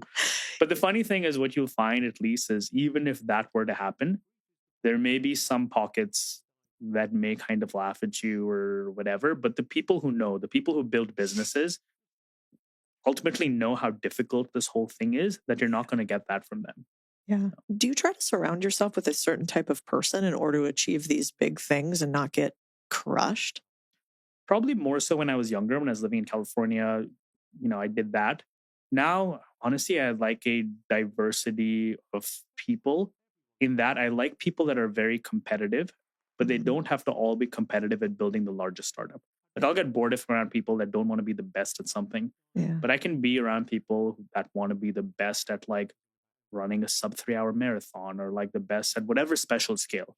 I think that kind of diversity is probably more fun than just people that want to build startups or businesses or whatever. Yeah. And I do think at some point levels to the game, you kind of, money becomes slightly less interesting to talk about and it's more the game and winning. Yeah. I've sort of had to pressure myself into keep talking about money because when I was younger, I wish that other people would have told me the truth. They're like, how much did you make? How much did you actually spend? Like, what happens at this point? And I think once you start, you just don't talk about that anymore. Yeah. And the people who do kind of talk about it in a scammy way and it's not real. Yeah. So I think it's cool that you still share so many of here's how much money we made. Here's what happened here. Like, that's really rare. Yeah. The other thing I've talked to friends in similar spaces is a lot of people ended up having very different attitudes towards it. And the thing I've tried to consciously be careful of is not to become the person where they're so addicted to the chase of more money for the money itself, where it becomes a little like you'll never be enough. Like I know people who have mid hundreds of millions of dollars who are sad they're not a billionaire. And I don't know. I find that kind of sad. Like I think if you want to be a billionaire because you want to win the game, that's awesome. Yeah. But if you feel like you don't have enough and you're coming from this place of scarcity, that's something I'm consciously trying to avoid. Yeah. Do you still feel like you're poor and you don't have money? Or have Now you I gotten feel over like I that? have an infinite amount of money. I like it's not as I said, it's not that I'm lacking for anything. I think if anything, what will change by my further success is a number that I go to the grave with in like all practical yet somewhat dark terms. That's so fascinating. So you don't have any of that poor kid mentality anymore. No, I think I have. Did I you think I'm very ever? blessed. I think I have infinite. When I first came to America, I remember just like because my parents had saved their entire life for me to be there. I was like, I didn't spend money. Like spending money felt frivolous and stupid. And I think that sort of sense of scarcity made me appreciate not having to think about money. So to me, it's amazing to not have to think about it. Like, let's imagine we're on a family vacation, flights get canceled, we need to go rebook some expensive flights. Just not having to think about any of that, being like, oh, here's a credit card, I don't have to worry about it. That to me is the real value of it. Yeah, when I fly whatever business class, first class. My seat is flat, but I don't need a private jet. Yeah, agree. So stuff like that. Sometimes I'd like one though. Yeah. I'm not gonna lie. We were on a tiny one the other day to Marfa because we bought some land out there, which is a ridiculous Yeah. thing, but it was for the anyway. So, and the one nice thing about them is just the time savings. But the thing that people don't realize, like a nice business class seat, way nicer than a seat, except on the biggest jet out there. So I think a lot of this is just flexing on the internet. The pain of maintaining stuff, and yes, eventually you can outsource that and you scale it all out, is a lot of times someone was telling me, some old like billionaire dude or whatever, that like there's no yacht better than your friend's yacht. Like if like like if you get to like do the fun thing once in a while when you have to deal with it, but not deal with all the work that it entails, that's the best. I agree with that. I still totally have the poor kid mentality. I don't know if I'll ever get rid of it, where I'm pretty sure at any moment, like we could totally be broke again. And I don't know if that's an edge sometimes or not, but I think it's really cool that you seem to have been like, no, I'm going to be really grateful for what I have. And I think that's a total hack. It's a battle I have to have with my mom quite often because she's always like, oh, like you're paying for this like slightly expensive vacation. What if you run out of money? I'm like, Mom, I can show you an Excel model, right? Like we can play with this. Like that's not how math works. Like we can, like I could spend 10 times more, and like this is not. We'll be fine. I love the line, Mom, I'm going to show you an Excel model. She's like, that doesn't help. Yeah, it doesn't help. She's like, this feels like a lot of money. That's really sweet, though. What would you tell, a young kid listening to all this today who is just like, man, I don't know if I'm smart enough. I don't know if I can code. I don't know if I'll ever get there. What should I start? What would you tell a 20-something that wanted to be you? I think when I started, and I think it's true for a lot of people, there's a certain element of like doing these things for the love of the game in a way that, yes, part of my motivation was to be very successful and make a lot of money.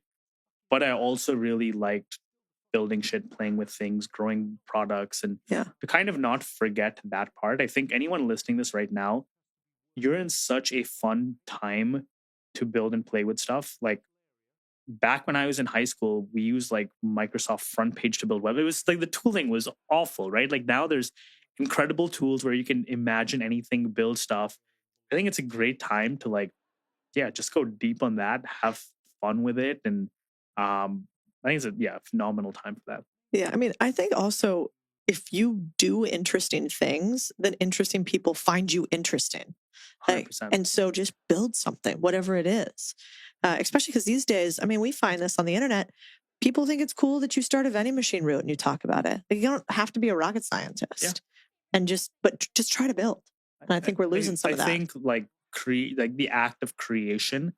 I guess I talked about the good part now. I think the dangers of now is it's become so much easier to consume. Like there's so much more stuff to consume that it's very easy to fall into this consumption trap where like you're spending 4 hours a day watching TikTok videos or whatever. That fighting that, I would imagine, to be the hardest challenge. I don't know what it's like to grow up when you've been, I was talking to someone who had Instagram since she was 11 years old. I don't know what that does to your brain or what that's like to deal with. So I guess being able to counter that is probably the challenge. But yeah, if you can create instead of consume, that'll take you a long way. You're single, right? Yeah. Not married. Not No married. girlfriend. No girlfriend at the moment. Why not? Hey, is that I mean, I was in a pretty long-term relationship when I was young, like 20 to 27, and Mhm. I think dating in New York can be quite fun, but the downside of that is, the challenge a lot of people have is a little bit of the shiny object syndrome, Yeah. where you're Too many dating someone models. when you're dating someone and there's someone else, and Not Excel models. Other yeah, models. correct. Yeah, but with that said, I mean, How old are you? I'm 35 now. Yeah. And my parents weren't that excited when I started the second business. They're like, you should get a wife. Like that, we would be more excited at this point with a wife than another company. So Were they nervous when you started your first one? And how did you deal with the fact that maybe you wanted to take a different path than what your parents wanted you to do? it polarized my mom and dad a little bit, because initially they were supportive, but then I said I had 2 years of nothing quite working out, and my dad was very much like, dude, just keep trying stuff. Like, like I wanted to do a business. I never could. You have every opportunity in the world. You're super young. My mom was like, why don't you get a job at Facebook? They may hire you. Like you should go work for someone. So it bifurcated a little between the two. But as soon as the company started doing well, I think my mom was happy. Got on board. Yeah. I mean, Yeah. But even like when I was close to dropping out of college at one point, my mom was very against that. I think my dad's a little bit more risk taking. would you tell a younger version of you to do the same path? I'm very happy with the path I took. I think I was very fortunate that I was in the right place at the right time. Like when I look at all the people I met when I was in California between the age of like 18 and 23, they've all gone on to do such incredible things. There's something special and unique about that. Yeah. I don't know if such a place exists today, by the way. Like maybe, like if it does, it may be online somewhere. I don't think it exists in like So you think Silicon Valley is kind of dead? I think it's not. It's at the time, like, so this again was 2007, 8 till 2013. There was no competition, right? Like New York didn't have as many companies, like LA didn't have as many companies. So I think the rise of the rest of the world has been generally a good thing. But if you wanted to be in a startup, you had to go to Silicon Valley then. Yeah, it's so true. Yeah, I remember back in the day, like remember AOL, Yeah. And Steve Case had his Rise of the Rest tour. Mm-hmm. Remember that? And he would go around the country basically on this bus talking to second and third tier cities, which like probably were New York back then, but anywhere else besides Silicon Valley, trying to get people to do entrepreneurship. And now it's existing all over the place. I mean, you're here in Austin, and we had a portfolio company. Did you go to the dinner on Saturday? No. Okay. We had a portfolio company dinner with a bunch of our portcos, and I think there were like 8 of them in town. Wow. Which is crazy. I mean, 2 of them are billion-dollar businesses and they're here. Like you would have never had that on our come up. When I started Teachable in New York in 2013, 2014, it was a weird thing to do. Like even at the time, we were questioned a lot. Like, why are you building this company in New York? And there actually was a general sense that you couldn't find experienced startup people in New York, because anyone with experience would be in San Francisco. Ironically, we had a good time recruiting then, because there's never a shortage of people in their 20s want to live in New York. So there was a big exodus of people. But yeah, now it's everywhere. You also sold your company during the stock market crash of 2020, right? What was that like? So we ended up signing the deal to sell the company on the single biggest drop in market history. It was a Thursday when COVID was starting to be real. Then on Tuesday, we announced the deal, which then became the new biggest stock market crash in history. So it was a very confusing time, because on the one hand, we're like, man, like probably a great time to sell your business. Asset values are falling. But on the other hand, we saw our biggest sign up and revenue days at Teachable, because this was the opposite sort of trend where our business, like we sold the company at about 25 million in ARR, and we doubled to 50 million 3 months later.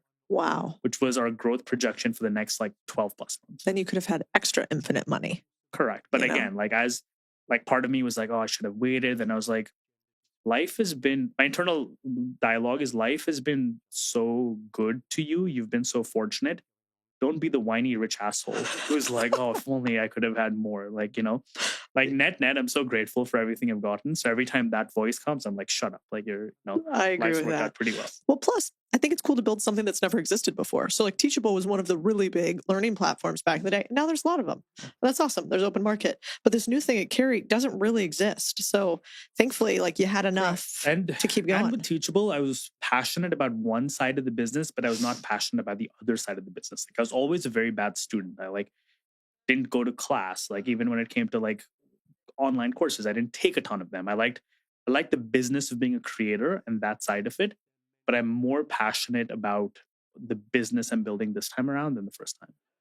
Really, tax code just gets you going. Yeah, I think it's a challenge in a way that, like, again, in the Teachable business, I found it fascinating how creators make money and run their business, but I was always a terrible student. Like, I never went to class. Like, the idea of like I was not passionate about education quite the same way.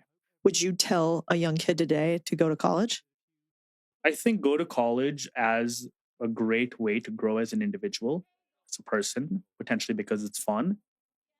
I wouldn't go there for the sole purpose of like maximizing my future income. Yeah, so I think what college is, it becomes a luxury good where if you can afford it, you have time, your parents have money, whatever, go do it, have fun, have an incredible time. What about an MBA? I almost never hire MBAs. And once in a while, if they do, it's despite their MBA. I always say that we have to wash the MBA off you, even though I have one. At the same time, again, look, if you're 27 years old, 28 years old, you've worked pretty hard as a banker, kind of want to chill for 2 years, to get into Stanford, Harvard, whatever, it's a pretty good life. You'll meet cool people, you'll hang out. Think of it as a mid-career vacation, sure. But if you fully go there to internalize how to be better at business, then that's a big red flag. Yeah, huge waste of time. But I think it's useful for people to say stuff like that because Lord knows that's not how they're selling the stuff these days.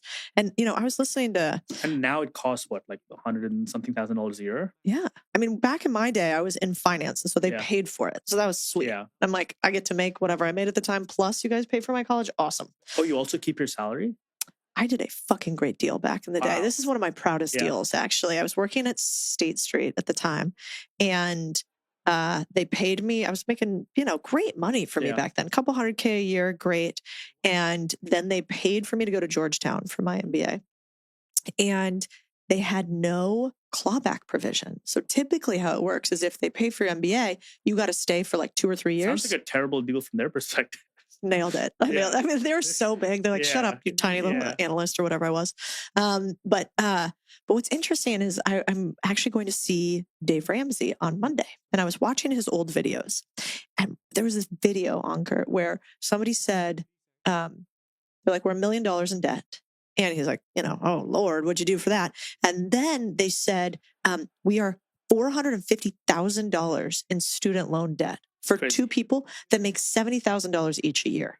MBAs or advanced degrees in like policy or something. They work for the government. And I just think that is almost, of course, that is their decision. That wasn't a very good decision. But also, we've been so programmed that to me, that is a huge disservice to two people that like, they will never be able to get out from underneath that. Yeah. And they can't even get out of it with bankruptcy. Yeah, I think there's so much programming of like, oh, you don't know what to do, go to school. It's never a bad idea. I think we need to undo a lot of that education. Yeah, and that's why I think Teachable is so important and why what we do, I hope, is important for people. You know what else is weird? People hate online courses and people hate online education. Yeah. Like they equate it with like if you can't do, you teach, or that it's all scams. Yeah. Why do you think that is? I also think when we haven't gotten there, but at some point, the way online education works, we're going to look back on what it is today and laugh. Because today, when you look at online education, it is really just a mishmash of old formats delivered, right? It's like, oh, we used to have videos, so let's take videos and we're basically doing the old paradigm now. And I don't have better ideas yet, but someone will, and we kind of need to rebuild education in a way that's digitally native.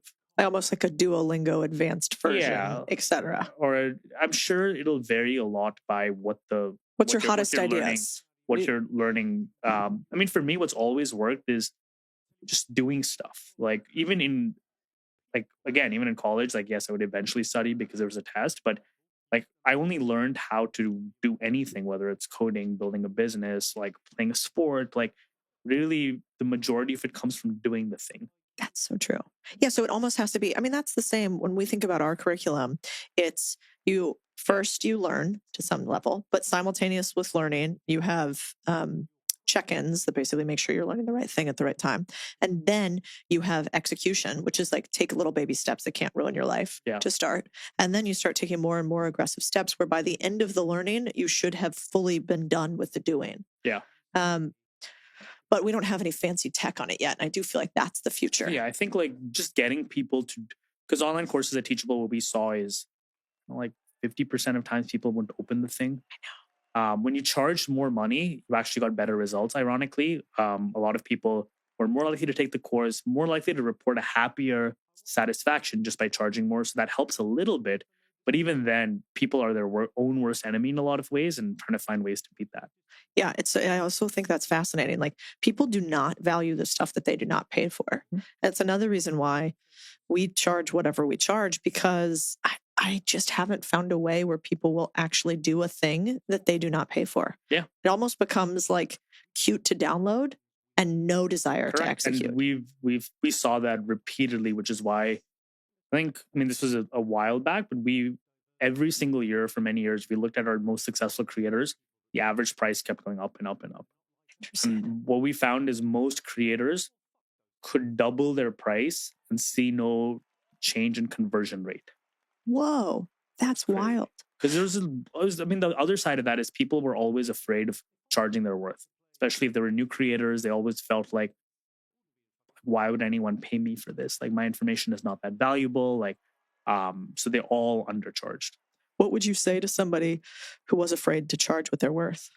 I would tell them, even though this sounds crazy, double your price and work backwards. Let's say you double your price, there's no way it's worth that. Okay, what would you have to change to make it be worth that price? But you're just doubling it. Like that's just take that as a given and then work backwards. That's really smart. What other hacks have you learned from building two companies that are arguably both worth 9 figures? So one caveat I'll give is I felt very smart after running a company. The first time, like I've learned everything. When you do it a second time, you realize to get good at something, you have to do it hundreds of times. So while I feel good about our strategy now, it's just quite likely we'll make a second different set of mistakes. Yeah. But I think the lessons that have kind of stayed with me is one, the types of people we're hiring. The first time around, I focused a lot on pedigree, like what company you worked at, where you went to school. What I found is a lot of that stuff doesn't matter as much as you think it does. Like a lot of times you find someone from a very impressive sounding company, they haven't actually done the thing. Like Stripe or Google is not successful because of their contribution. They just stayed there at the right time in the right place. But finding someone who uniquely wants to be at a startup and wants that kind of challenge is been much better. What do A players look like versus B or C players? So the one caveat is I can do a lot of things to try and identify them, but I will get 1 out of every 4 hires wrong. And if you work with that constraint, you can be smart about it. So wherever possible, I love to have people contract or do something for a couple of months, because you can always tell after you start working with someone if they're going to be good. In fact, I almost never had someone who starts out great, who isn't always great, or someone who is a poor performer who you're like, oh, let me give them more time. Dude, me neither. And I got killed on the internet for that. Yeah, I got totally, I think the tweet was like the way it starts is the way it will be. If you start out as a bad performer, you will never be a good performer. And never is always a triggering word, but it's actually never. I've never once had somebody that started poorly that circled around. Never. I've still like, which is why I don't think PIPs and performance improvement plans really truly work. And sometimes I think they do a disservice to both the employer and the employee. Yeah. But the takeaway for me is like, okay, if you can kind of test the waters, work with someone as a contractor before or something, that helps a lot. Yeah. And like the other part, I think everybody gets mad when you think about poor performers versus not. But the other thing is just like fit versus not. Yeah. Because, we're kind of psychopaths. So like our businesses run really fast all the time. That's a very important caveat. When we say poor performer, it doesn't mean this person will be a poor performer everywhere. It's just like there's probably a place out there that they will do great at, and you're kind of holding them back from finding that. Yeah, 100%. What if somebody wants to be an A player? What do A players do? Again, varies by the role, but to me, an A player is someone that I don't have to give initiative to. I don't have to tell them what to do. They're one step ahead of the game. They're always thinking of how to make the business better. And for a lot of roles, like I am learning from them, right? Like if there's a lot of areas where I don't know. It's hard for me to identify the functional parts of why someone is an A player. I need them to actually tell me. Yeah. Is there something that if somebody does this, you automatically go, not gonna make it? I think when we find people that are just looking around, looking for what things to do, and they aren't really taking that initiative, that I think makes it very tough. The other thing, and this is my own bias, like there are some cultures that are measure twice, cut once. Yeah. I am the opposite. I'd rather have a frenetic pace of execution, even if you make more mistakes. Because for our kind of company, speed is one of the only advantages we have. So I index a lot in people who move really fast. Yeah, me too. It seems like a common trait, actually. It is. But I'll be careful to say like as an example, right? Like I think Apple is a phenomenal company, like one of the best of all times. Their culture is so different and it works, right? Like they're very secretive. They will potentially take many, many years to build something and build something beautifully. Figma did the same thing. They didn't release a product for 4 or 5 years. I couldn't do that. It's not my kind of company, but I want to caveat for the right type of founder, there's a way of, doing that. That's a good It's just not my style. My style is frenetic. We'll build in public. We'll fail in public. We'll launch bad things. The things we'll launch will eventually become better. Yeah, same.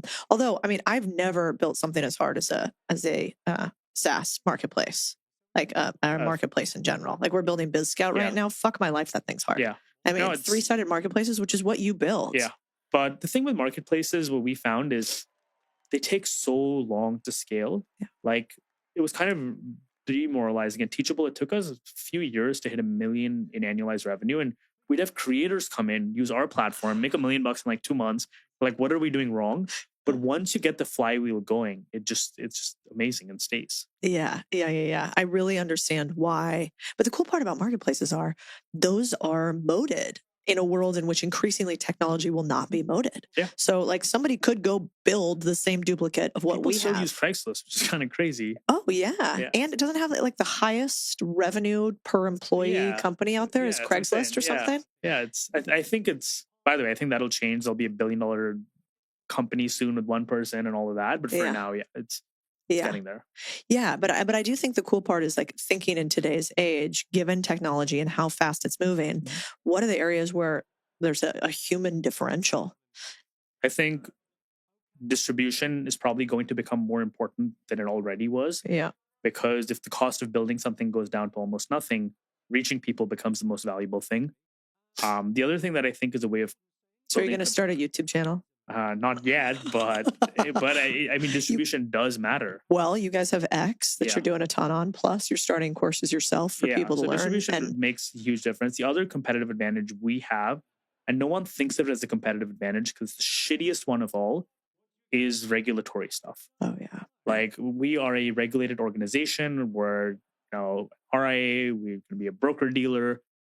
Even if AI makes it really easy to do stuff, the SEC is not going to approve people in 2 days. FINRA is not going to approve people in 2 days. So regulatory moats, I think, are real and will continue being real, even as everything else gets faster. That's a great point. I mean, we think about where AI took over first. It was graphic design and copyright and all of that. Zero regulatory moat. Yeah. Whereas, why couldn't it take over accounting? Yeah. Regulation. So even like I think the AI to help lawyers will be very good and exist for many more years before the AI that lets you replace a lawyer, because you're still going to want to have your lawyer when shit gets bad. 100%. And you want CYA. Mm-hmm. So yeah, I totally agree with that. What do you think, like when it comes to, we talk about them like mercenaries versus missionaries. So we love investing in second-time founders, of which you are, so that was sweet, and people who have lived the problem for a long time and felt their pain personally. you've invested in a ton of companies by now. Is that important to you too? Do people need to live their pain point or just like come up with a random idea, and who has a higher I likelihood think of it's success? just so much easier. Like as an investor, if I see a company, I'm less biased. Like I'm fine with either type. But if you were a friend telling me I want to start a company, how do I maximize my chances of even getting funded? Yeah. I would say solve your problem. Yeah. You already know who to build for. It's easier to find customers. Like, yes, you can build a successful company building vertical SaaS for construction workers, but it's going to be really hard because you're spending all your time trying to learn their problems. You skip so much stuff by building for yourself. So that's always my best advice. Yeah. In terms of patterns for founders, I've honestly seen a good mix of both. The part that surprised me is during bull markets, how little some founders have cared, which sounds kind of crazy. But like when I raised money, there's a sense of fiduciary responsibility in a way that the company may fail, but people are entrusting this on me. So even if things get really hard, I'm going to like internalize that pain and try and work through it. But we saw a lot of companies who raise money during good times. As soon as things get hard, they're shut down their business or, kind of just walk away from the fire. Yeah. We have a mutual friend.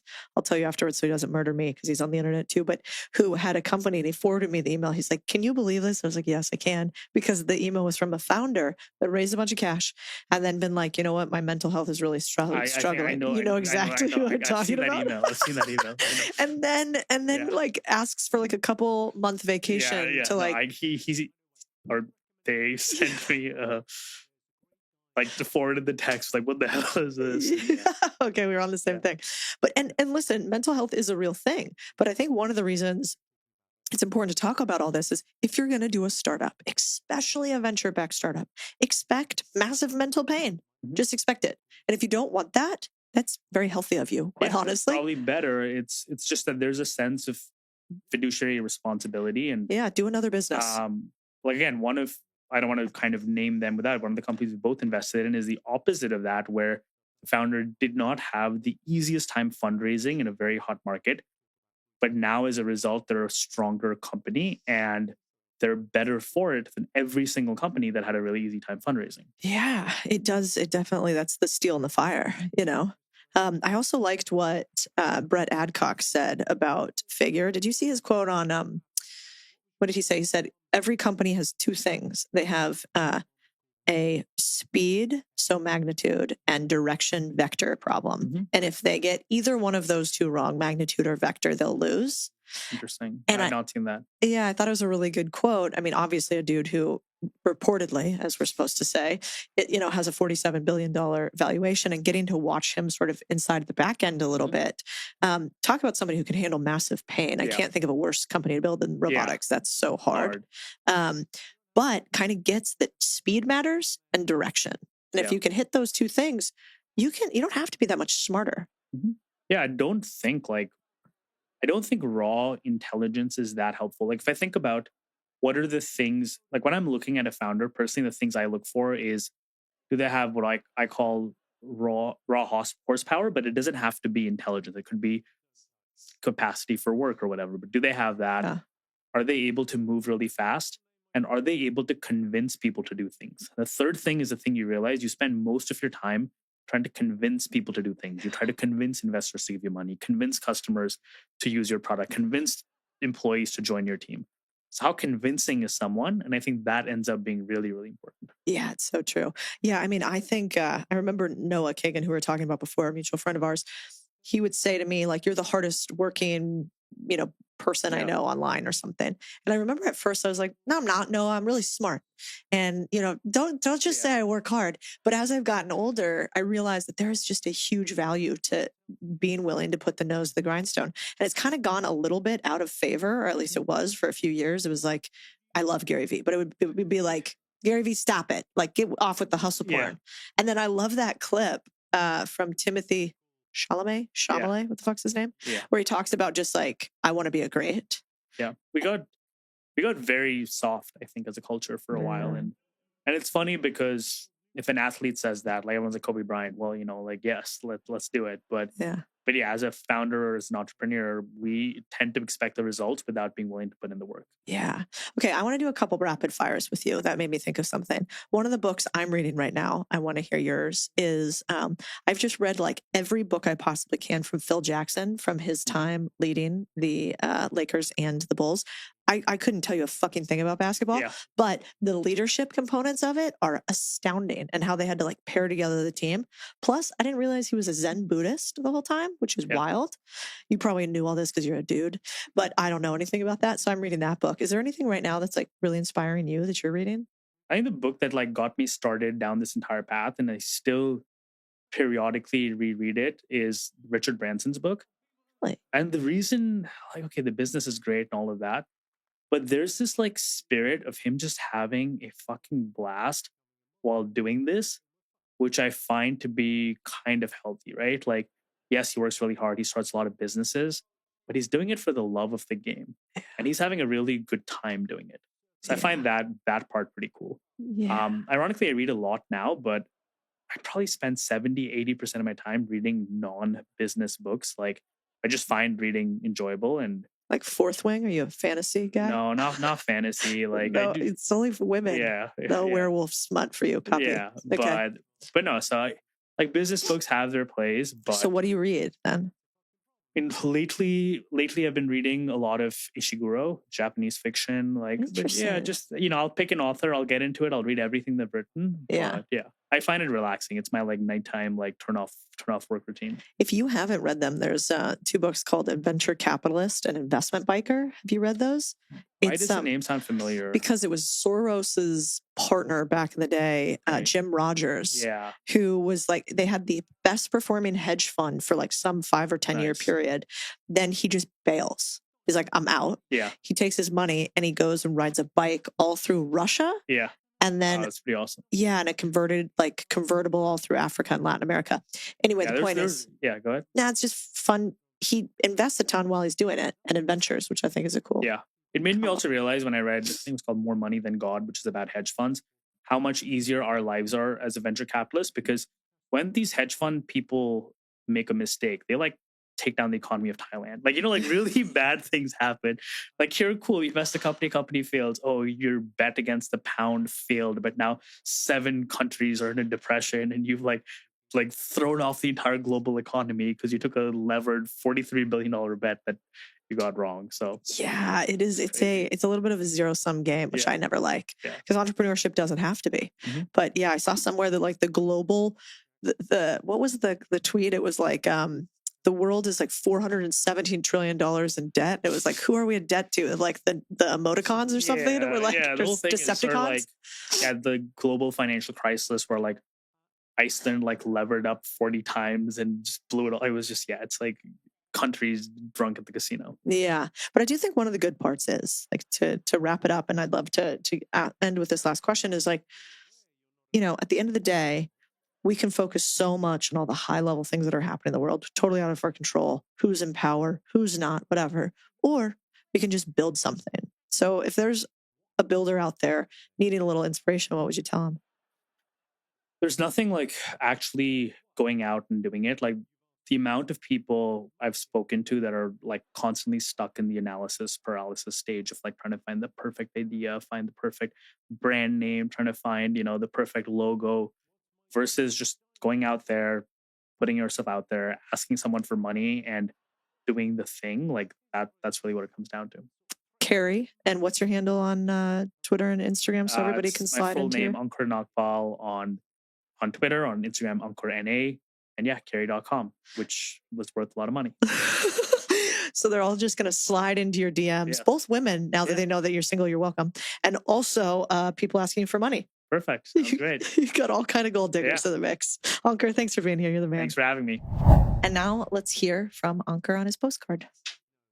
Even though it may seem like it at the time, there's no amount of time that you will spend with your parents that you will ever regret when you get older. Oh, now I'm crying. That's so lovely. You're the man. Thank you for being here. Thanks for having me.